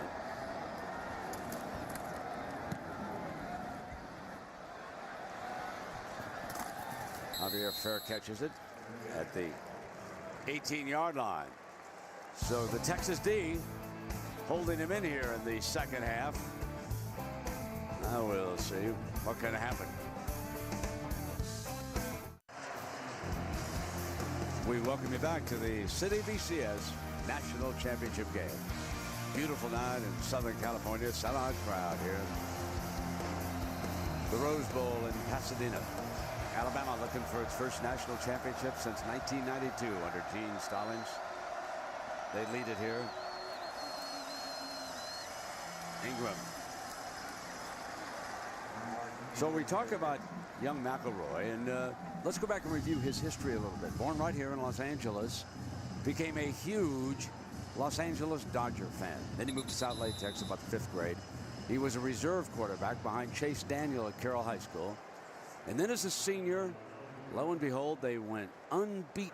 He committed to Texas Tech, then made a visit to Alabama, fell in love with the school. His father's hero, of course, was Joe Namath. And they announced that the quarterback did that he'll come back and play his senior season. And got a little stoppage in play. There may be a cramp suffered by the Heisman Trophy winner. Ingram is up, coming off toward the sideline. He's played brilliantly here tonight. Rushed for 92 yards and a touchdown. And Greg Sr., like I said, was an offensive guard over at Hawaii. Now for the last 4 years, he worked in the Dallas Cowboys front office. But Joe Namath was his hero, and the son wears number 12 in honor of the Alabama legend who's out there. So many great players played for the Bear. Coming up now with Richardson. Fine tackle by Sergio Kindle. Another one of those fellas you're going to be seeing on Sunday, number 2, big timer. Now the game is dictating the play calling by Jim McElwain. He's kind of pulled it in a little bit since the Alabama team's been able to dominate on the other side of the football, but McElroy not asked to do a lot tonight. 3 of 5 for 39 yards. They've been winning this game with defense, and again, he's managing the game and just trying to avoid a mistake to get Texas back in this football game. The Colt McCoy injury turned everybody's game plan completely around. 3rd down and 12. Inside handoff, and ridden down is the young running back, hit by big Lamar Houston.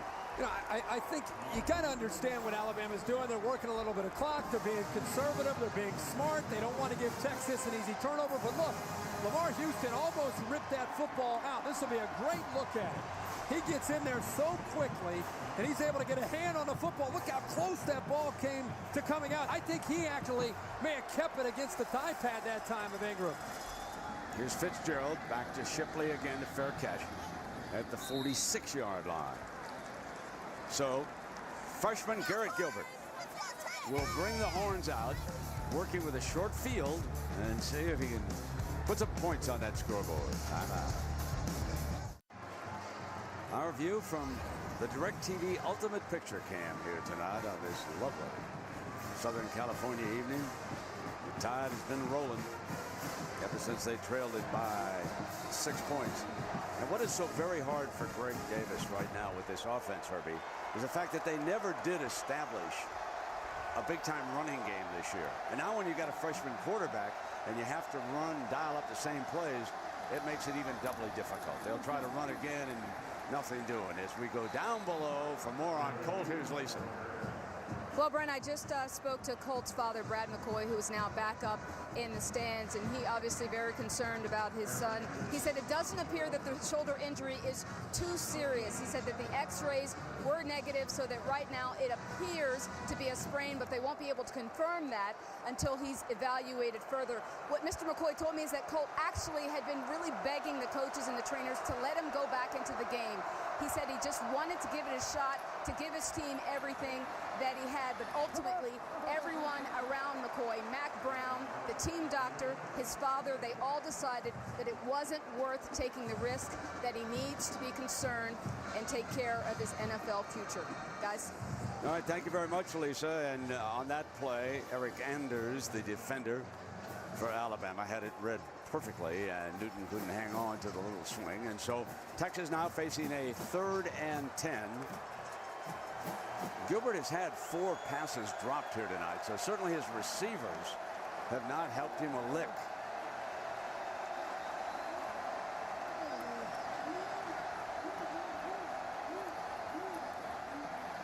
Gilbert, incomplete. Williams, the intended target, he was well bracketed on the sideline.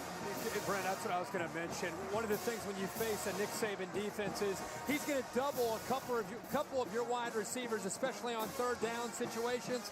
It's up to a quarterback that's experienced like Colt McCoy to find the single matchup and win that battle. Here with this young quarterback, he had probably made up his mind before the snap where he wanted to go with the football, and he threw it into double coverage. This is Gold to punt again. Arenas standing back on the 10-yard line.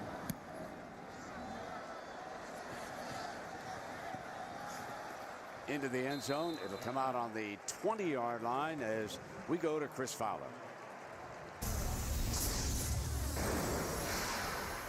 Brett, this year's AT&T All-America Player of the Year is Colt McCoy from Texas. On behalf of AT&T, we'd like to congratulate Colt and thank all the college football fans out there who voted. The AT&T All-America Player of the Year is determined by the fans. Brett, back to you. Chris, thank you very much. And clearly those Texas Longhorn fans, they got the right number. Yeah, no doubt about that. No question. Now, they've been running the football to the point where they're just settling for 3 runs and then a punt. I think they're going to change it up here a little bit on this series. And that is the 5th sack of the night of McElroy. Kendall rolls in. I think maybe me and Will Muschamp were thinking the same thing. He comes off play action, and there's Sergio Kendall again. This defense is playing well, and Kendall is having a great game. That time he read it perfectly, and with his acceleration and closing speed, McElroy just didn't have a chance at all. For Sergio, that's 2.5 sacks. Now you must always account for him. He moves around in that defensive front. Locating him, that's your quarterback's job. Now they go back to Richardson, the freshman. Gideon, interception back in the first quarter, makes the stop. Trent Richardson tonight about 65 yards, averaging about 6.5 yards per carry. Such a great compliment to Mark Ingram this entire year. Roy Upchurch, the senior, also gets a chance from time to time, but really as the season wore on, it was the freshman out of Pensacola, Florida, who really did a great job of complimenting Ingram, and again, he's doing it tonight, had the big touchdown run. Loosening up on the sideline. 3rd down for McElroy. Sergio was coming again. And this is Mays' first reception of the night, and he slips at the 19-yard line.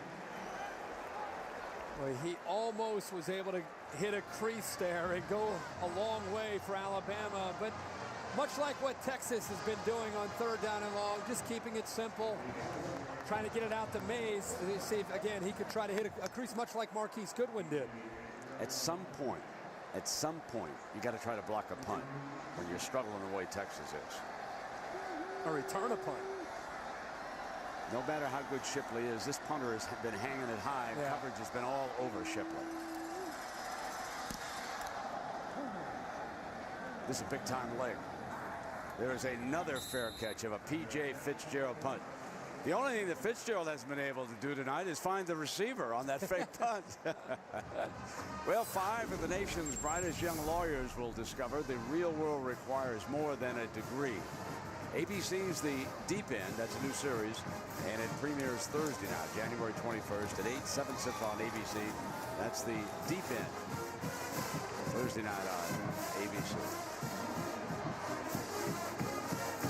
Well, let's see if Gilbert can continue to try to evolve right before our eyes and make some good decisions here on this drive for Texas.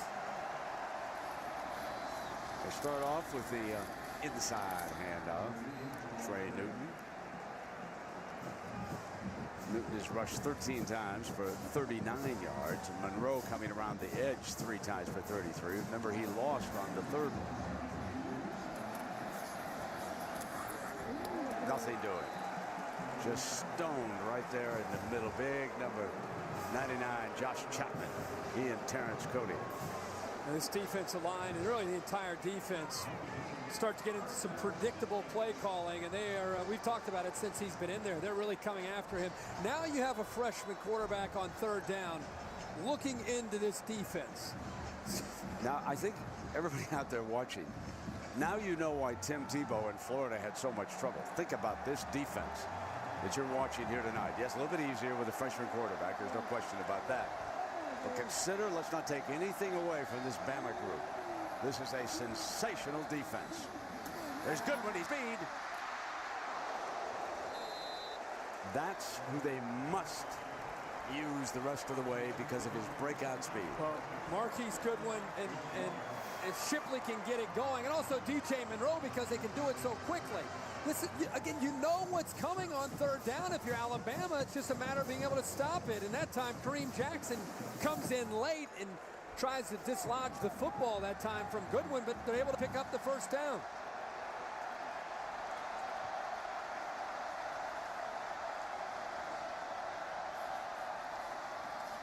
Line moves over to the left, and it's deflected. Incomplete. Anders again. The senior from San Antonio, Texas, playing big against the Longhorns. And Gilbert, as any young quarterback does, he's going to really stare down his wide receiver. And by doing that, this Alabama defense knows, number one, where the coverage needs to be. And then number two, it allows Anders to time it up and knock the ball away. And those Bama defenders, that's a third tip pass when they read those eyes. Second down and 10.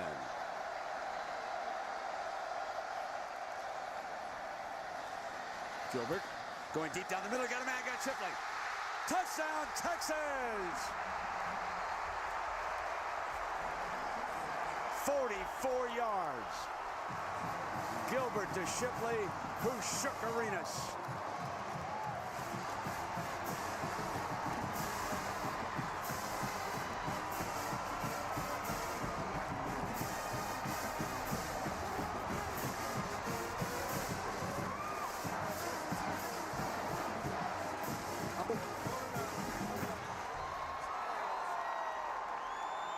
Shipley the holder, Lawrence out.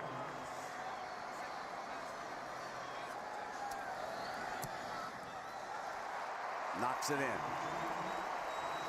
Well, finally you see Shipley make a play. Alabama comes with the blitz, and Shipley's lined up right here, and he's one-on-one with Arenas. Great move here to the outside. He gives him just a little bit of a look. It's enough to give him an edge, and the most important thing there is the pass protection. He had time to evaluate, and when you have a double move like that, how about this Texas offensive line? They do a good job of picking up the blitz from McClain and Barron. Just enough time to be able to get the ball downfield. It's the timing. Up in the left, you see the eyes of the young quarterback making the read. Good job up front. And when Shipley finally is able to separate and get away from Arenas, how about the true freshman putting the ball on the money for the touchdown? And Colt McCoy on the sideline. Over there with the freshman who threw the touchdown pass. Herbie, I'm going to make a point now. How big is that play at the end of the first half right now when you look at this score that was intercepted on the shovel pass and taken in for an Alabama touchdown? That play will haunt. Now they get the onside kick and they dive for it. Texas!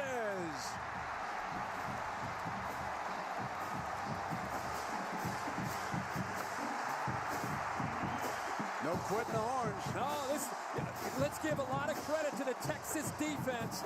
I said it in the first series to start this second half, that they did everything that they needed to do. As the young quarterback in the offense was struggling, they kept Alabama's offense pinned back inside their own 20-yard line until eventually Gilbert makes a play to Shipley to get a little bit of momentum going. And then on special teams, they catch a break. And again, great field position for Gilbert. And now he's got a little bit of confidence. And more importantly, the players around him have confidence too. What a great kick. Ricochet off the Alabama player, Brad Smelly. And then recovered by the Horns. Now they line up quickly.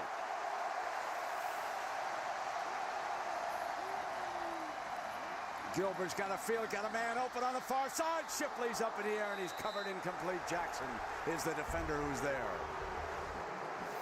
Not on my watch, Jackson says. Yeah, Jackson's out there one-on-one. The ball needs to be thrown just a little bit. See how Shipley has to slow down? And more often than not, an official will call that pass interference because Jackson has his back turned to the play and he's not making an effort to find the football. He got away with one there.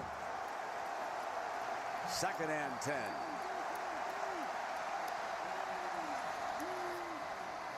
That screen to Shipley. And nothing doing on that play. And Alabama jumped all over number 8. And Mark Barron, their safety, led the way. Barron, a lot like Rolando McClain. You might get it once or twice, but if you try to go back again to a play that's been successful, they're starting to pick up on that. That time, Barron read that very quickly and was able to accelerate and make the play. Bama shows blitz. On 3rd down, got one-on-one, far side, incomplete. They want the penalty flag. They're just not getting any help on that far side. Williams, defended by Jackson. Take a look, Herbie. We'll take a close look because Malcolm Williams has had a rough night holding on to the football. And Jackson has pretty good coverage. He's pretty fit. Ball is in the air. And there's contact. They brought the safety blitz, Robbie Green. Are you kidding me? There's contact. The ball's in the air right in front of the Texas bench. Jackson gets away with a couple there within a 3-play sequence. And Alabama will get it back. Gold, the punter.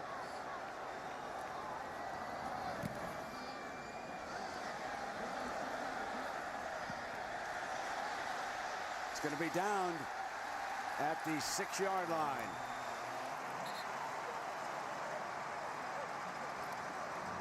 Well, a reminder now for Coast to Coast, you get the latest news from the teams you care about. The power of ESPN covering Boston, Chicago, Dallas, and now Los Angeles. And now with local flavor, a SportsCenter segment just for you on ESPNLosAngeles.com.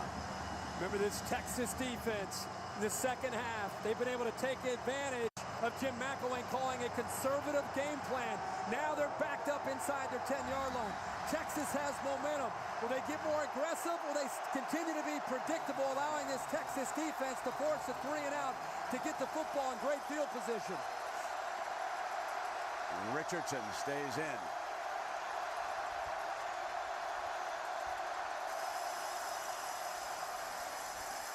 And they bounce the freshman straight ahead. Think about Alabama. Even though they're running the football and Texas knows it's coming, they ran the football in the first half almost at will on certain drives when Texas knew it was coming. So give credit to Will Muschamp and this Texas defense for coming out, being down 24-6, and not giving up and still playing with a lot of heart. Alabama had 3 possessions in the 3rd quarter. All of them 3 and out. And now we will come to the money quarter with Bama leading 24-13. And this presentation of the City BCS. We welcome you back to the City BCS National Championship game. The Rose Bowl, Pasadena, California.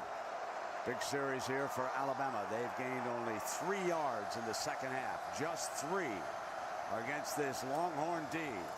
Richardson continues to play, and he picks up a first down Now let's check in with Tom Rinaldi about Mark Ingram. What's the story? Well, Brett, the training staff has worked on him 15 straight minutes. He never let go of his helmet trying to get in. They've used ice. They tried to hydrate him using Gatorade, pickle juice, etc., but haven't been able to knead out those calf muscles to the point where he could return to the game. He's clearly anxious to do so, though, Brent.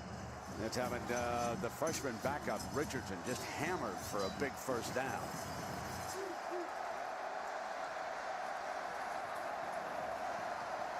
He is directly behind Greg McElroy.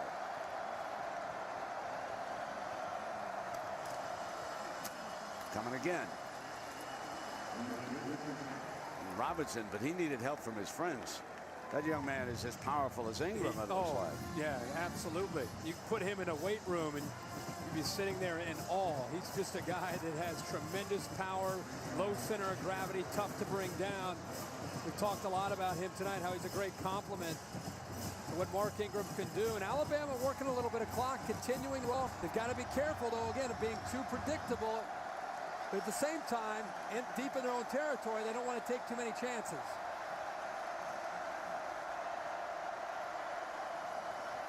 Second and 7, McElroy's going to throw out, incomplete, and it'll be third down. Upchurch had slipped out of the backfield. Anytime Roy Upchurch gets into the football game and lines up at fullback, you should know as a defense that number 5 is, chances are he's going to go out to the flat or he's going to be out in the open somewhere trying to catch the football. Great hands. In fact, he had the big touchdown catch late in the game against Auburn to secure that victory in the Iron Bowl. So great talent.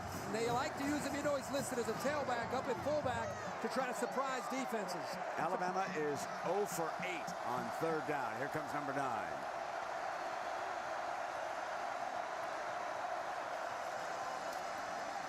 McElroy, there's a penalty flag. Throws over the middle. Picks up the first down. Richardson, but there is a penalty flag thrown by the side judge. I think it's offsides defense. Decline this penalty. Offside, defense number 2. Penalties decline, resulting in play as a first down.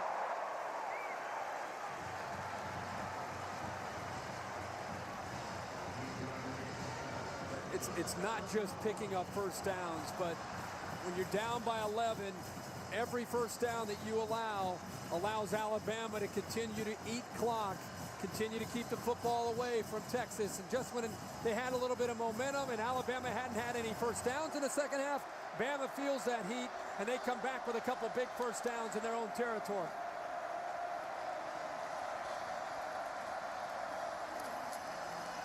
Play fake on first down. McElroy going to go deep for Mays. Mays, penalty flag. The field judge called the flag. One of those underthrown balls, I believe, in which the defense gets victimized.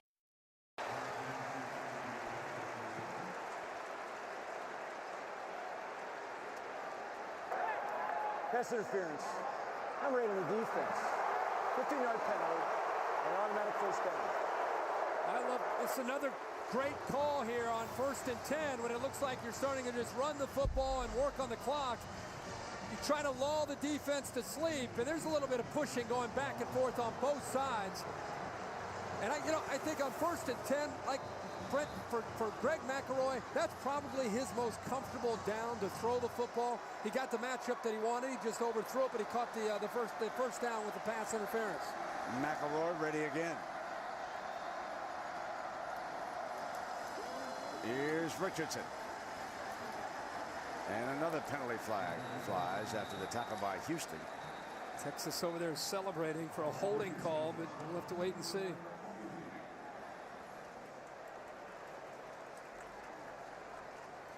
Maybe it's...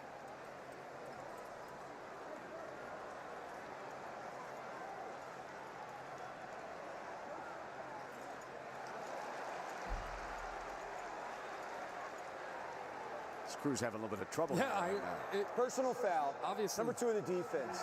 That's hands to the face. 15-yard penalty. Automatic first down. I think he struggled here to try to get off of the block of James Carpenter. Gets his hand up in the face right there. I think it's that one late where he grabbed the hold of the face mask. I think Texas felt they had a holding call on Sergio, but instead it goes the other way.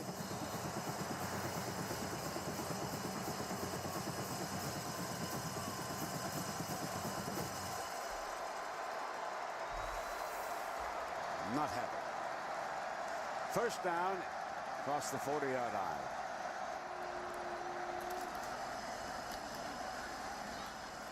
Richardson almost came out of that pile, didn't he? Big Lamar Houston wouldn't let him. Second down. Texas must stop them here early in the fourth quarter.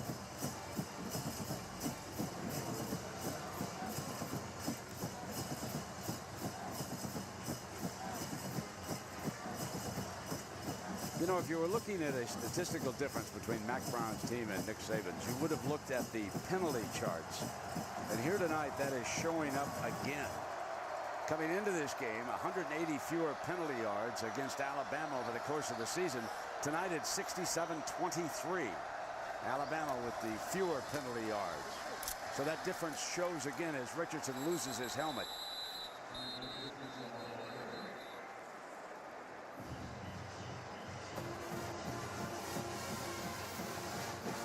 Texas defense here on second down, locked in on Richardson.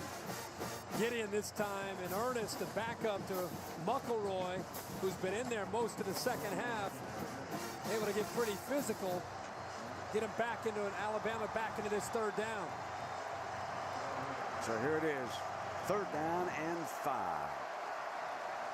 Brent, as you mentioned, Bama's converted only 1 third down tonight.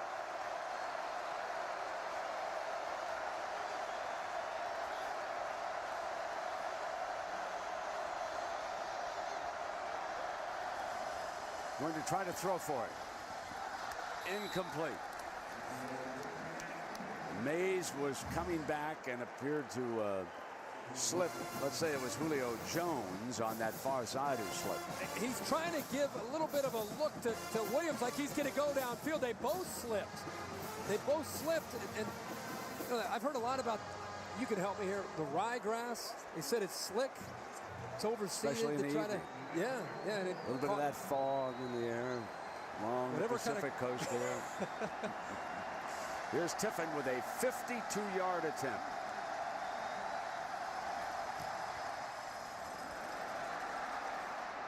Missed it. Texas stays alive. Hanging around. Barely. But they're hanging. But they're breathing. Vince Young and Colt McCoy side by side. They were side by side 4 years ago here when Vince staged that dramatic fourth quarter victory over USC. Now they are on the sideline and they're going to go empty. Texas has Goodwin split out to the right.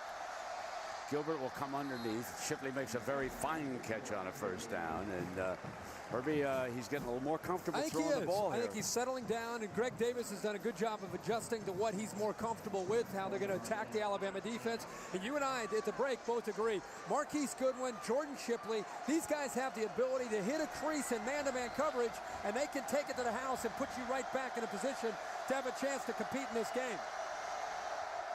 Goodwin is at the top of your screen, not looking in that direction, coming out of the backfield for what a terrific catch there by Trey Newton.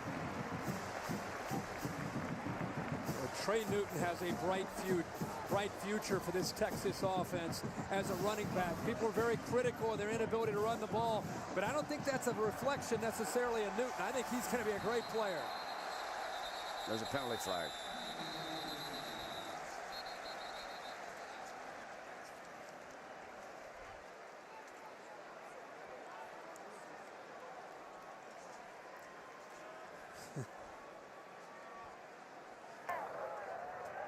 There's no penalty on the play. Prior to the snap, the previous play is under review. Well, it gives us a chance to appreciate the effort by Newton. We're going to go back and look at this. It happened pretty quickly. Goes down and gets his fingertips on the football. And I think they want to just see, as he landed on his hip, did the ball touch the surface or was he able to protect the football?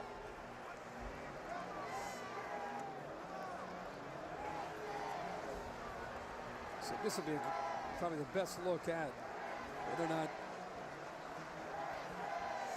the ball's secure. Based on the looks that we just saw, that play should stand and should set up a third and short. You know, Herbie, we have a moment. We need to congratulate the Rose Bowl folks on the 2 games that they've had here. As you look down tonight, 94,906. Our great crowd. Of course, we were jammed for Ohio State's victory over Oregon. So it'll be third and short.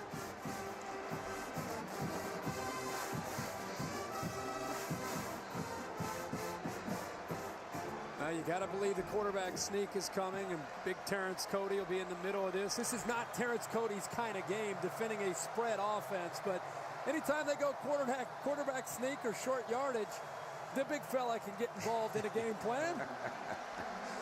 Avoid the mountain. Try to find a pass.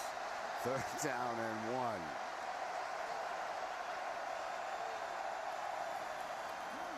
That's not high percentage when you go in there. There's a penalty flag this time. We got Alabama this time. Offside? Trying to jump the gun a little bit. Wonder why all the white jerseys went backwards. Offside. Nose guard. Defense. 5-yard penalty. Results in a first down. Can't miss him. Look at it. It's actually, you know, it almost looks like McClain stuck over the... McClain had cheated up into that between the guard and the center, just trying to shoot a gap, and it worked, but he just jumped a little bit early. All right, let's see if Gilbert can get this offense going again. Looking for Goodwin and Shipley. Has time and couldn't find a receiver quickly enough. They brought down Washington again, and it will be second down. Boy, it can close so quickly when that door starts to slam. He's looking off to his left to Shipley, but Shipley's unfortunately trying to go up against Kareem Jackson, and he can't shake it. Kareem Jackson is all over him, and eventually there's nothing that the young quarterback, Garrett Gilbert, could do with the football.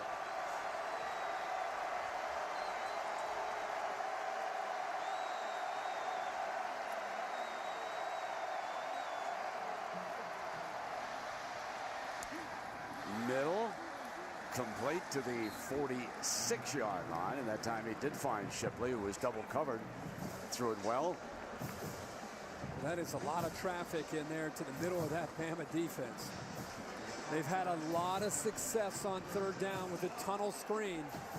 The last time they tried to run it, Mark Barron did an excellent job of reading the play and jumping it and taking it away.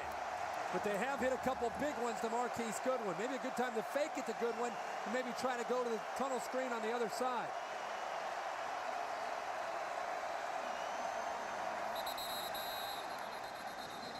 May have been a false start in the middle. False start. Number 63 offense. 5-yard penalty. Third down. Michael Huey.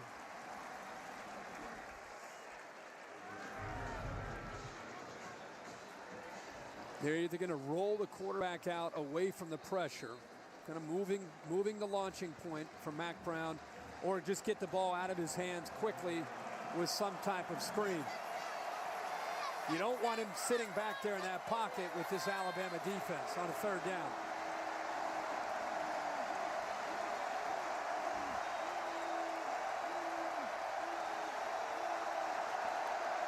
He's got to hurry.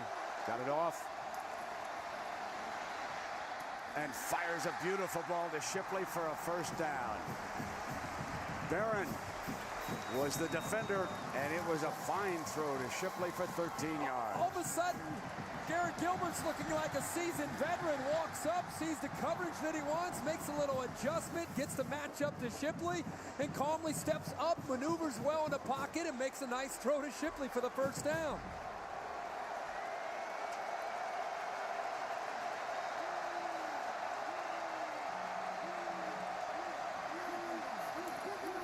Under pressure, quickly reads it incomplete.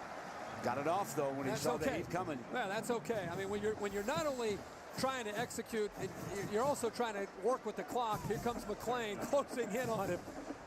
I mean, imagine if he showed up at this stadium today, looking around at the San Gabriel Mountains and cheering on old Colt, thinking about, boy, Colt, you're going to go out in style, win a national championship. All of a sudden, second series. Hey, rookie, you're in the ball game. Let's go. And now he's out there looking into the eyes of Orlando McClain.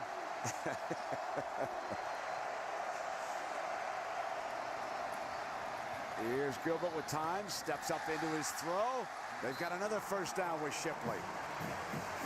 Well, Shipley's starting to feel pretty comfortable here, going up against this defense and getting some matchups in his secondary where they can take advantage of his quickness. This time it was against Mark Barron. Earlier it was against Justin Woodall. I believe Shipley has a fabulous future as a slot receiver in the National Football League. He's a Wes Welker type of guy in the NFL. Question. First and 10.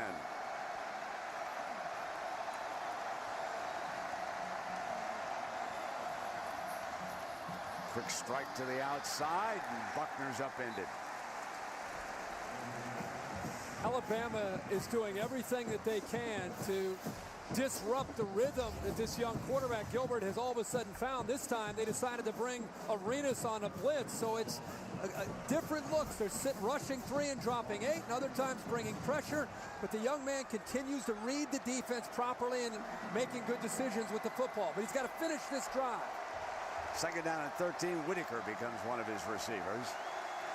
He is split out to the left as they spread the field. Gilbert got a man open. Touchdown, Texas. Shipley's second of the night. A freshman growing up before your eyes. 28 more yards.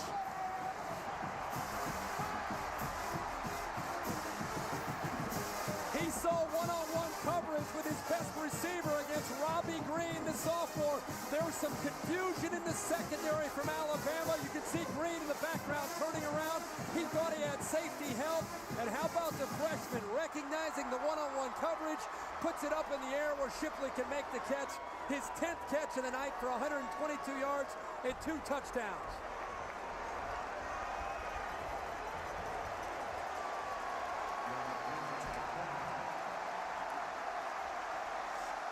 Going for 2.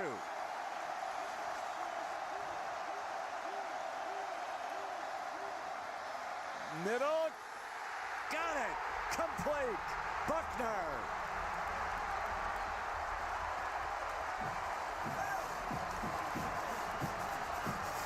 A comeback for the ages, perhaps. But now it is up to the champions of the SEC. And they will gather around an unbeaten quarterback following this 2-point conversion. Greg McElroy has not lost a football game as a starting quarterback since the 8th grade. He's under the gun next. ESPN's coverage of the City BCS National Championship game on ABC. Brought to you by City, proud to present college football's biggest game. Warner Brothers Pictures' Edge of Darkness, starring Mel Gibson, in theaters everywhere January 29th. Dr. Pepper, drink it slow, doctor's orders. And the Home Depot, more saving, more doing. That's the power of the Home Depot. Well, just when you thought the Coach's Trophy presented by Dr. Pepper was on its way to Tuscaloosa, the Texas Longhorns have fired back. Jordan Shipley had only 1 catch in the first half for 5 yards. In the second half, he's had 9 catches for 117 yards and 2 touchdowns. The short kickoff again. Fair catch at the 34. When we talked about Bama's going to take some chances and bring blitzes, it's going to leave Shipley right here one-on-one with a safety in Robbie Green. There's some confusion. Green ends up coming up. I think he expected Woodall to be over the top to help him out. And how about the hit that Garrett Gilbert takes right here by Courtney Upshaw, showing his toughness. And who's his #1 fan right there? Quarterback Colt McCoy cheering him on. Greg Davis calling plays, and now the Heisman Trophy winner Mark Ingram returns for Alabama. Number 22 is back in the backfield. Alabama scoreless here in the second half. Texas has put 15 points in this comeback bid since the intermission, scoring their first touchdowns of the game in the second half. Play action, McElroy, first down, drops it in underneath to Ingram. Ingram out to the 41-yard line. McElroy back on the field as a linebacker, Herbie. And Jim McElwain now is going to try to mix up and try to maintain the balance that they had tried to have earlier in the first half. They've been very, very conservative with the big lead, probably anticipating that their defense could hold on even with the conservative game plan on offense. But all of a sudden, the freshman, Garrett Gilbert, has caught fire. Now Alabama's got to get back to being more aggressive with their play calling.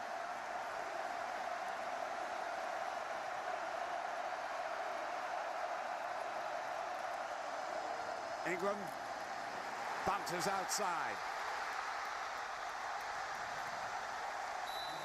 You can't bring him around down on the ground alone. You need help. The junior college transfer James Carpenter, who has had a great night tonight, sealing the edge, comes up with another great block. You also have the big tight end Colin Peak. And again, when you allow Mark Ingram to build up some momentum and get to that second level of the defense, very, very difficult to slow him down. He's pounded for 111 yards here tonight and 1 touchdown. And just like against Auburn and Florida, the Tide begins to mount a big-time drive. But can they finish it? Ingram again. Got about a yard. Sam Acho. Should mention McElroy back on the field playing. Dustin Ernest had played for him most of his second half, and McElroy an important leader to have out on this field.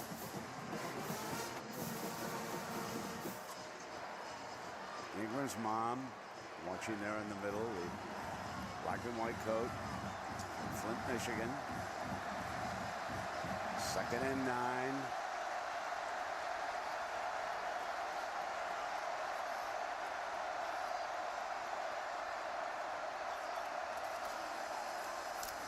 Ingram again, cut off trying to run to the left that time. And McElroy again. McElroy, now that he's back out there all over the field, and this is a huge second down, Brent, because what Texas wanted to try to do here is get to Ingram and get Greg McElroy into a 3rd and long, where they've got an advantage with Alabama only converting 1 of 10 third down attempts.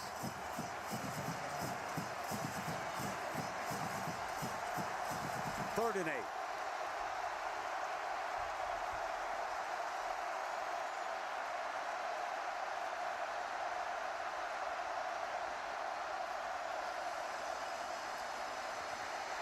Too much time.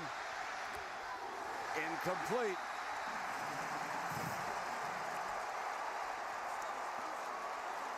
Aaron Williams, the defender. Will Muschamp always says, I want to affect the quarterback. Look at Greg McElroy losing ground. You see how he doesn't trust what he is seeing? It's because of what Muschamp is doing, creating confusion. He has nowhere to go with the football. But when you see a quarterback losing ground, it's what Will Muschamp means when he says, I want to affect the quarterback. Fitzgerald versus Shipley again. The half, Texas. So the Longhorns use a timeout here. We'll take a break. 3:21 left, and you're watching the City BCS National Championship on ABC.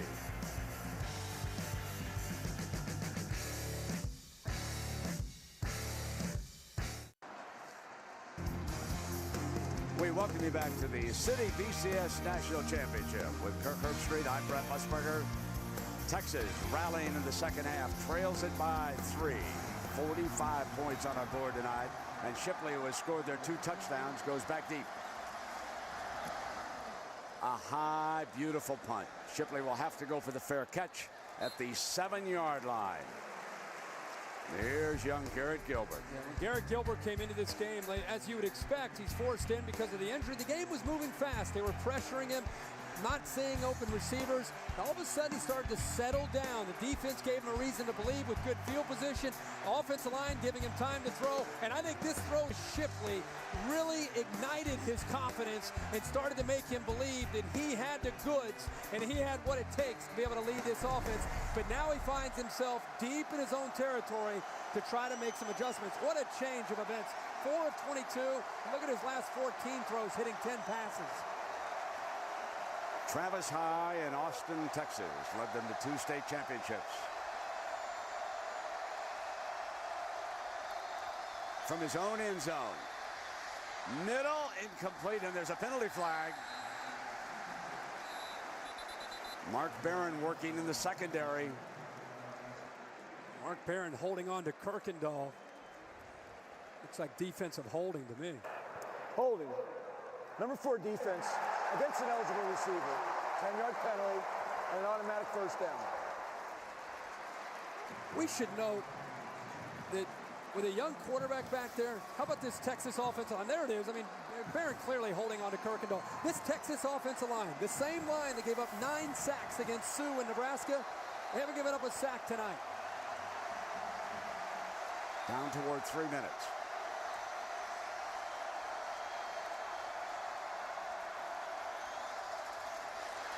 Gilbert fumble. Ball's loose. Bama's got it at the 3-yard line. The defense for the Crimson Tide. Great time to call the blitz. Eric Anders comes off the left edge of the offense, the blind side. And just when I said they haven't given up a sack, Alabama dials up the blitz, and Anders makes it home, his 6th sack of the year. Upshaw recovers it. Anders coming in unmolested, and Gilbert never felt it. The young man, by way of San Antonio, Texas, lights up the Longhorns in the final 3 minutes. He's played a brilliant football game.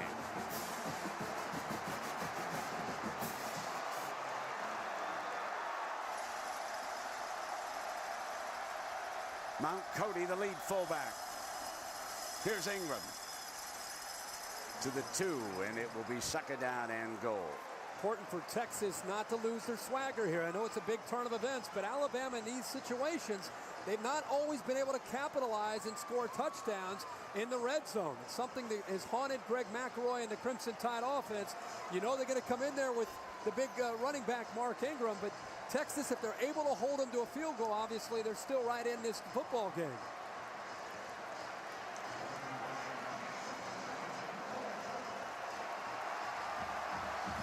Cody, the lead fullback. He'll set down in front of Ingram.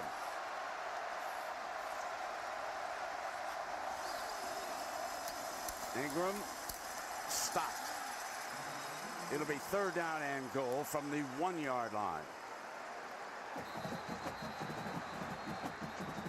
Looks like Texas is going to try to use one of their timeouts, and you go back to that substitution mistake that they had when they didn't have enough men on the field. They had a timeout. We'll take a break and come back for the final 2:06. Well, the DirecTV Drive to the National Championship bus has completed its season-long journey, and now the Crimson Tide of Alabama trying to complete their season-long journey. Undefeated and within 1 yard of putting Texas away with a 3rd and goal and 2 minutes remaining.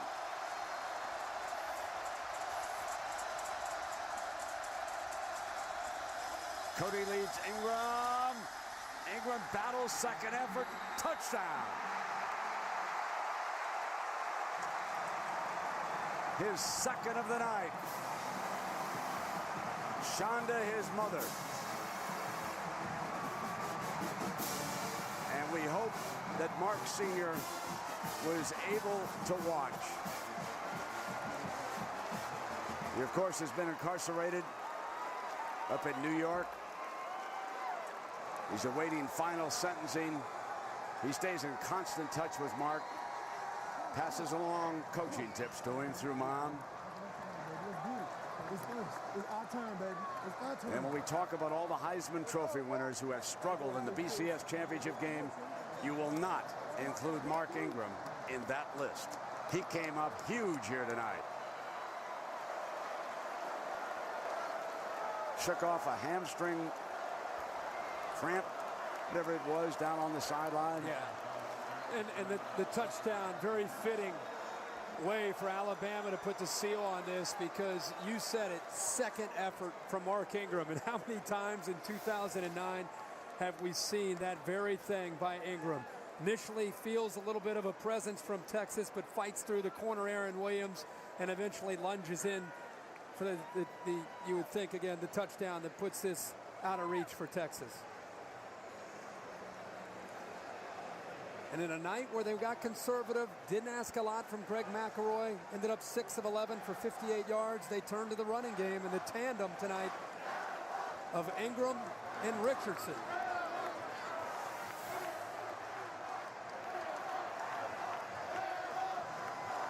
Senior Lee Tiffin, as they await the review upstairs.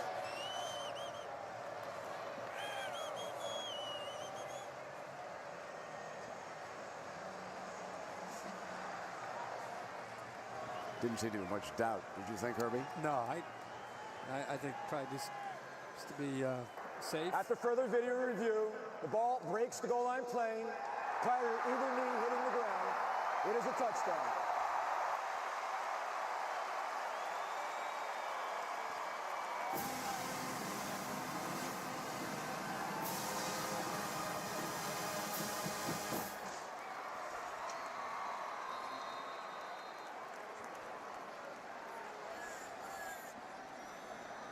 So here's Tiffin. Fitzgerald will put it down. Tacks on another point. 2 minutes away from a national championship. They dialed up the blitz at the right time, created some confusion on the left side of the Texas offensive line. Upshaw comes up with it inside the 5-yard line. And 3 plays later, the big guy, the Heisman Trophy winner from 2009, Mark Ingram, into the end zone and puts the Tide up by 10.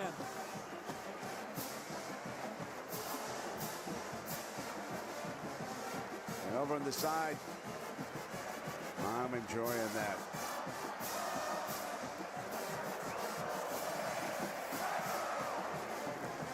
So Texas turned it over 3 times, and Alabama scored 14 points, one intercepted pass for a touchdown. And there are so many outstanding players on this Bama defense, you hardly know where to begin. Marcel Darius, he intercepted the ball, ran for a touchdown, knocked Colt McCoy out of the game.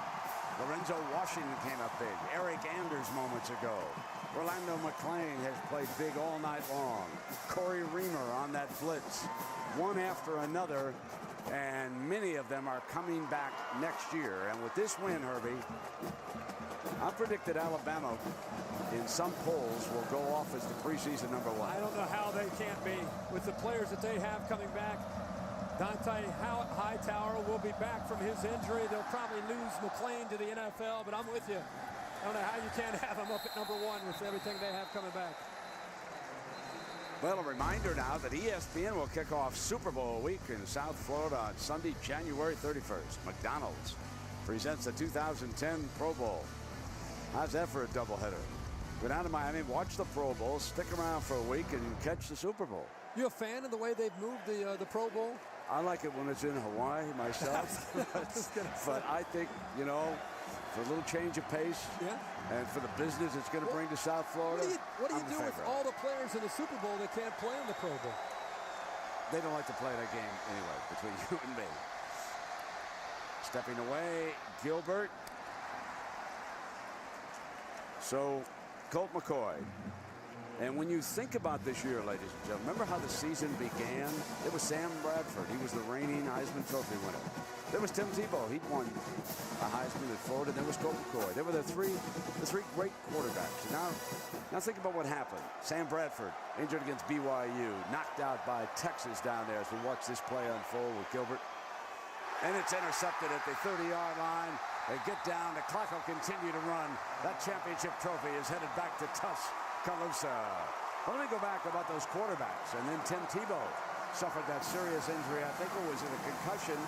Maybe it was Kentucky where he hit his head. And then here tonight, Colt McCoy in the national championship game.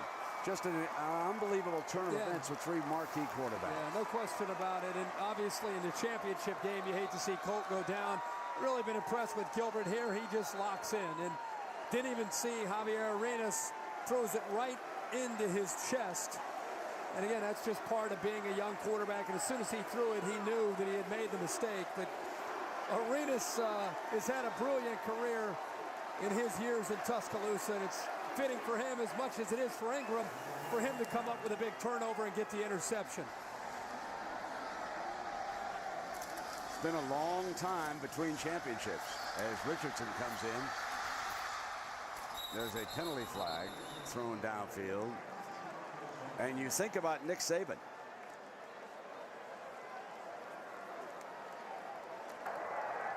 You think about Nick Saban. Base mask. Number 38 of the defense. Penalty be half the distance to the goal line from the end of the run. Automatic first down. Only his third year, the controversy that was stirred up, speaking of South Florida, when he left the Dolphins. And now Nick Saban, he'll win his second national championship. Remember, he led LSU to a title in New Orleans over Oklahoma. And now here tonight on the strength of a very well-coached, well-recruited defense. The Crimson Tide will be rolling back to Tuscaloosa with their first national championship since '92.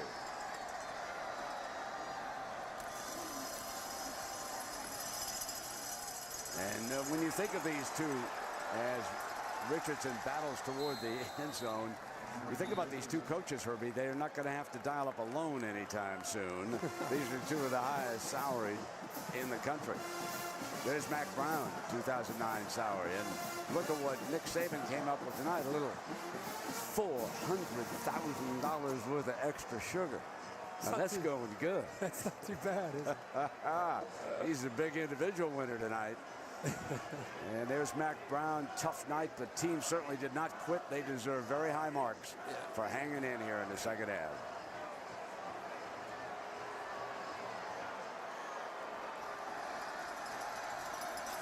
McElroy comes back to Los Angeles.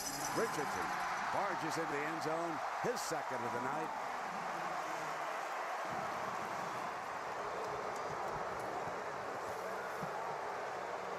I mean, they got him with emphasis. That was actually, that felt good. That After might all have been, those rules, that was with emphasis. Was there contact there? I mean, that wasn't just Gatorade. No, that was some plastic. We're coming after this is getting a little physical here, boys. We've had enough of his rules. Bang! How'd that left ear feel? We rule right now. That's taking Gatorade shower to a different level there. He turned right into that baby. That's one of the all-time best. That's for faking the punt early. Right. Oh, he wouldn't be happy until the game's over. Look at him. He's going to eventually smile. He'll get it going. He'll get it going. When it's all said and done. Oh, Tippett hit the upright. No good. That's no way to end a record-breaking career. Slam one off the upright. I just want to echo what you said about Nick Saban. It is just his third year, what he was able to do this year. Last year, undefeated in the regular season. Got close in the championship game, lost to Florida, ended up losing their bowl game. I really think they used those last two games as motivation to get them ready for this year. And in just his third year, this program with Nick Saban at the helm will get stronger and stronger and stronger. And then on the other side, we have to say about Mac Brown, you lose Colt McCoy in the second series of the game, and you fight back to get it to 24-21. A lot of those players in the burnt orange uniforms, when they go into that locker room, they're frustrated, discouraged, but they didn't give up, and that's what you really got to appreciate about that. Well, a reminder now to stay tuned for your late local news, Nightline, and Jimmy Kimmel Live over most of these ABC stations. And, of course, over on ESPN, you want to turn to SportsCenter for all the post-game analysis. I'm sure they'll be hearing from Colt McCoy, hearing from Coach Saban. And how about Greg McElroy? Did not have, by any means, a spectacular game here tonight. Threw the ball only 11 times. But the last time he lost a football game as a starting quarterback was in the 8th grade. Unbeaten at South Lake outside of Dallas. Unbeaten now with the Crimson Tide, and he has just quarterbacked a national championship game. He's a Rhodes Scholar, and he'll be back next year. And Mark Ingram, he snapped that jinx. A Heisman Trophy winner who came up huge here tonight. There is the list of those who have won the Heisman and the national championship. And it's a short list. A lot more have failed lately.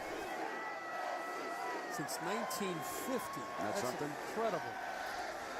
So that screen, there's Goodwin picking his way and out of bounds as the final 30 minutes come up.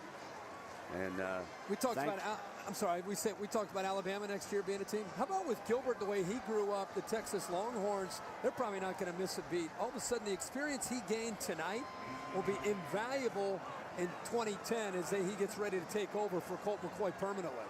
Absolutely.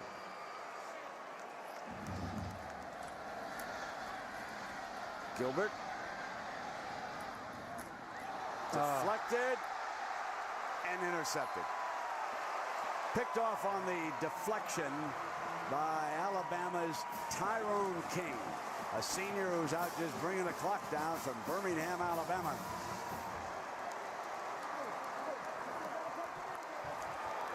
So now he's got to go back and get that championship cap off. Yeah, he had the national championship hat on, and he's pretty fired up. Playing high school football at South Lake Carroll, one of the perennial powers, not just in the state of Texas, but really respected nationally. You can imagine this is a little bit extra sweet for Greg McElroy. Now Nick will allow himself to say, nice job. Still not smiling.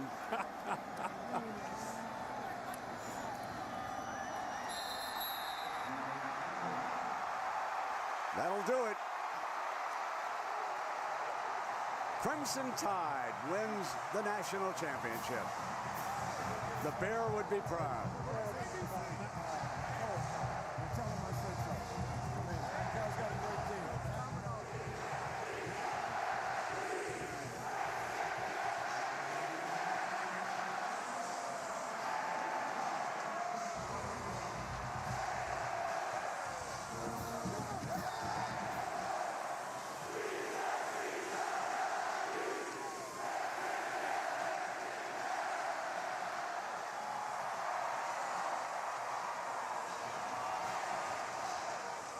Let's go to Tom Rinaldi with Coach Saban.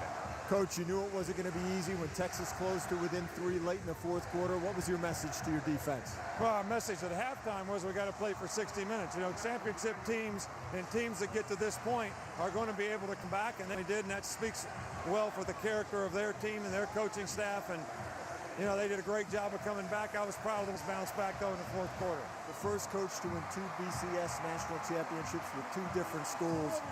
Allow yourself this. What does it mean to you? Well, really what it means to me is I'm so happy for our entire team. You know, our fans who have been great ever since we've been in Alabama, the players, the great job that they've done in buying in to do what we need to do, our coaching staff and everybody in the organization, our administration, Mal Moore, Dr. Witt, everybody has, you know, made a great team, and that's why this team is good. It's not just because of me. I'm proud of the team, and I'm proud of the way they played today. And I'm really proud of the state of Alabama and our folks that this means a lot to. You think the Tide would be back this fast? Well, I never had a timetable for it. We just try to do what we need to do every day from a process standpoint to get better, and I'm really proud of the way our guys competed today. The process and now the result. Congratulations, Nick. Lisa Salters now. Thank you, Tom. I'm with Texas quarterback Colt McCoy. Colt, what was it like for you to watch this game, your last game in a Longhorn uniform from the sideline?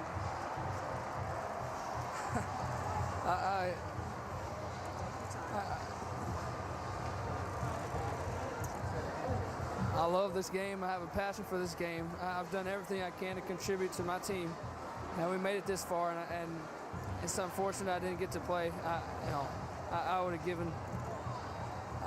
I'd have given everything I had to be out there with my team. But congratulations to Alabama. I love the way our team fought. Garrett Gilbert stepped in and played as good as he could play. He did a tremendous job, and I always give God the glory. I never question why things happen the way they do. God is in control of my life, and I know that nothing else, I'm standing on the rock. What have doctors told you about the extent of your injury to your shoulder? I really have no pain in my arm. I just can't feel my arm. It wasn't a painful hit. I've taken that hit over and over my whole life. Playing this game, I know you're going to get hit. I guess I got hit the right way. Like I said, I'm not in pain. My arm's dead. It's like it feels like I slept on my arm, woke up, and it's dead. So I don't know. Well, it's been a pleasure watching you these last 4 years. Best of luck to you in the future, Colt. Thank you. Congrats to Alabama. A tremendous football team. Thank you. Let's send it over to Tom Rinaldi. Tom. Thanks very much, Lisa. Here with Mark Ingram. Mark, I know it was a very, very difficult game for you. I know you're in some pain right now. Heisman Trophy, national championship. How do you describe the journey of this season? Just the whole entire organization, from the top to the bottom. That's all we worked for. We set that goal in the beginning of the year, and we worked for it, and we deserve it. I don't think anybody in the country worked harder than us, and just played a great game today. And I got to give credit to the entire team, because it was a team effort, and I could have did it by myself. I know your dad was watching you tonight. What message did you send him with how you played? Man, I love you, man. We did it. We did it. We're number one, baby. I love you. There's a proud son to a proud father. Congratulations, Mark. Brent?